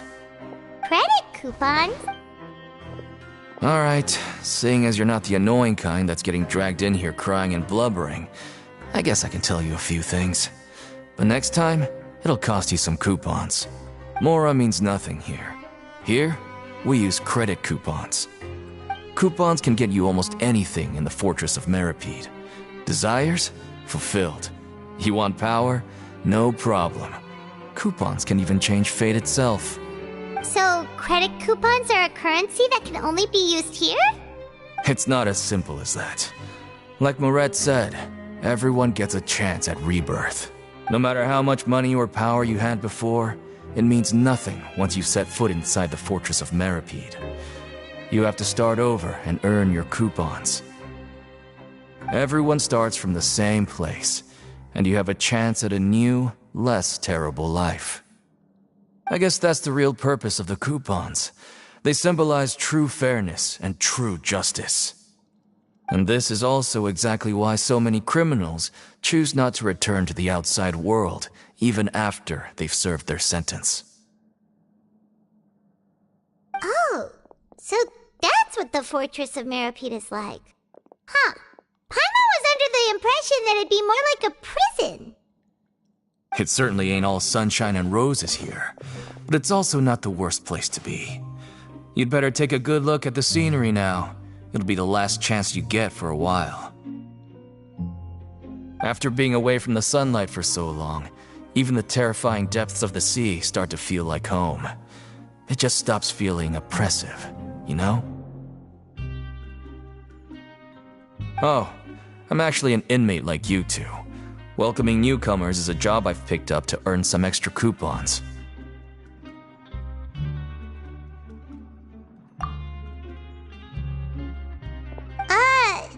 Why aren't you answering us again?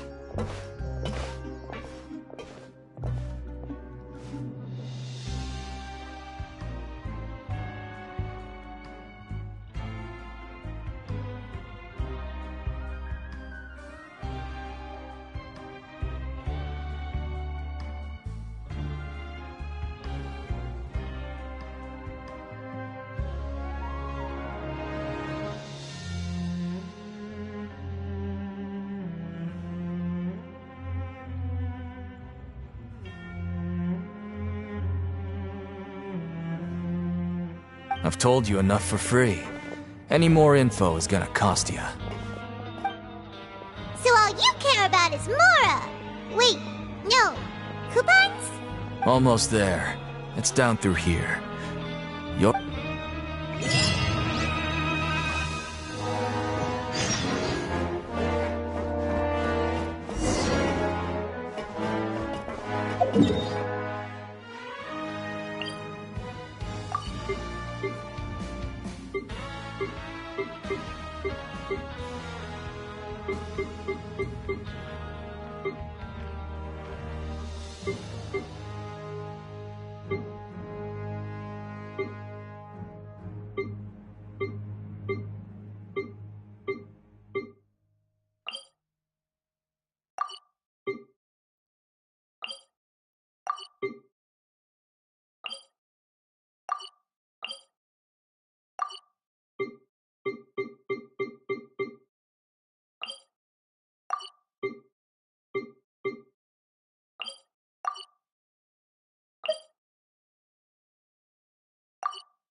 So, we're going even deeper now? Just how deep down are we? It's like a metaphor for your previous life, isn't it? Our lives weren't that bad.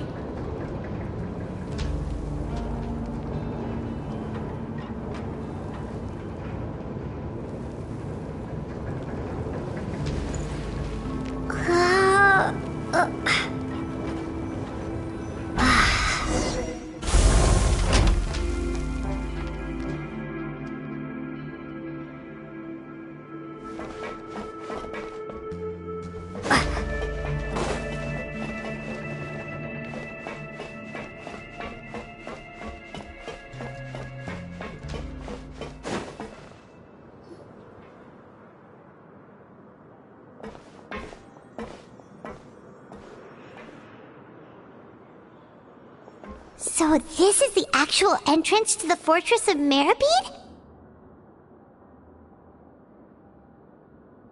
Huh. It looks like there are other new arrivals, too. Oh, they sure don't look happy. Maybe we look too relaxed for fresh convicts. Oh, right. We're on someone else's territory now.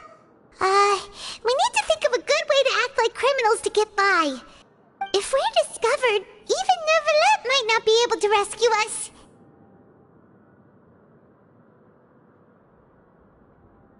Hey! Don't scare Paimon! Oh, Paimon's not ready for all this. Look, I don't really know you, and I have no idea what kind of crime you committed, but you wouldn't have happened to anger someone important, did you?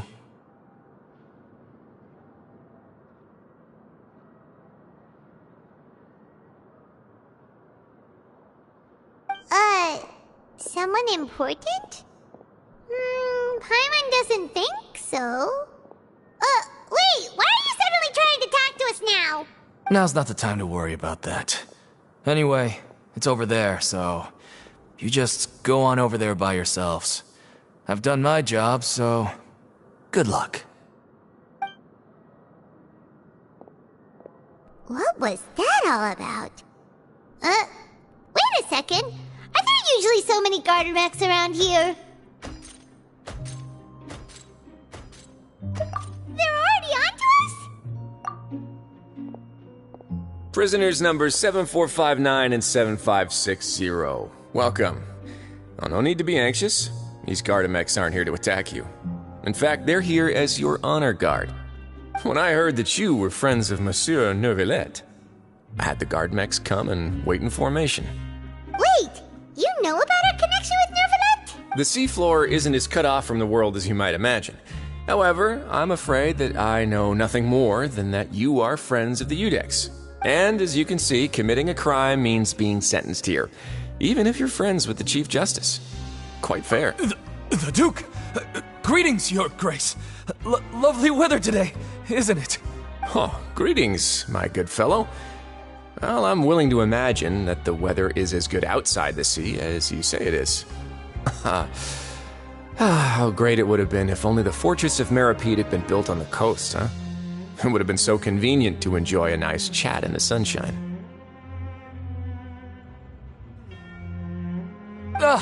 My profuse apologies. I just got so nervous when I saw you, So this is the Duke. He sure looks a lot younger than Paimon imagined. the Traveler and Paimon, correct? Mr. Deacon here was responsible for your welcome. I trust you were satisfied with his guidance?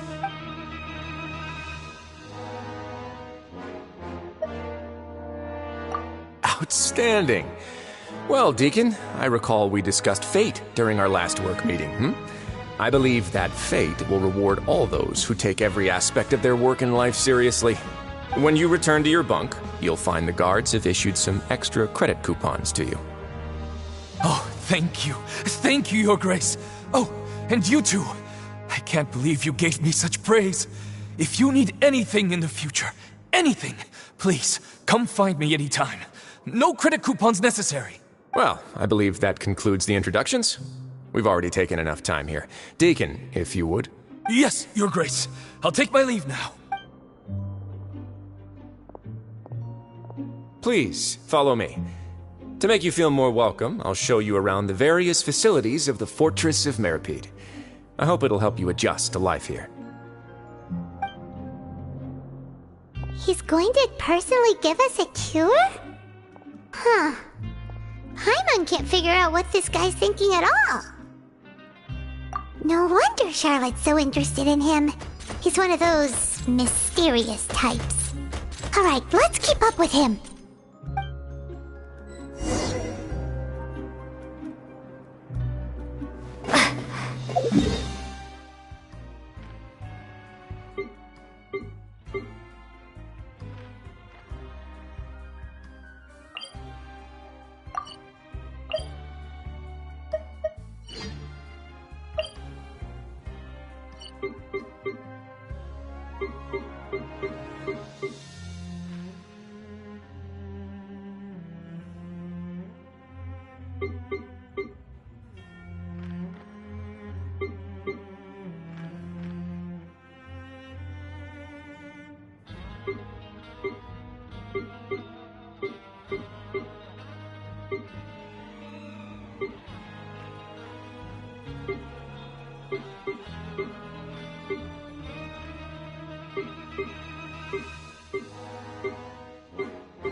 there's no need to be so reserved. The label of criminal is nothing but one of many identities, and being criminally inclined here at the fortress is just one of many ways to survive. Is it really okay for the warden to think like that? We're real criminals, you know. What if we're too difficult to handle? Well, then maybe you'll be able to carve out a name and a place for yourselves in this underwater world, But before you go in swinging, please remember that in the Fortress of Meripede, it's better to not cause trouble for yourself or for the guards. Now, we've arrived at a very important place, the Coupon Cafeteria. You can come here and claim one welfare meal each day. Welfare meal? You mean it doesn't cost anything? That's right. Criminals are essential to Fortress operations, so we must guarantee that they at least have the basic means to survive.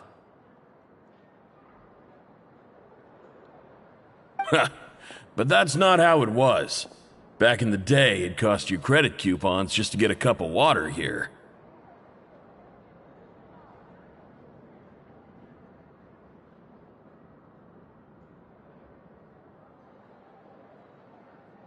For fish like you who just arrived with nothing, you'd have to go to work hungry until you earned enough coupons to eat. It was only after His Grace became the administrator that we got the free meal rule. Now everyone gets a square meal every day, even no-good slackers who've never picked up a wrench in their whole lives. Nobody starves to death here. In the Fortress of Meripede, credit coupons are the only currency, and everything must be purchased. In some sense, you could say using the coupons is a form of trade. But trade is always conducted by people. So if we want trade here to prosper, we need everyone to work hard and live their lives. If nobody could even afford a meal, then the whole fortress would be up in arms. And that would only make things more difficult for me. So, rather than saying that we're giving everyone a free meal here, you should say that everyone's hard work has improved the living conditions in the Fortress of Meripede. Your Grace's reasoning is correct, but what I said is also true. Whatever the case, hard work is rewarded here. You'd be hard-pressed to find anywhere else as fair and reasonable.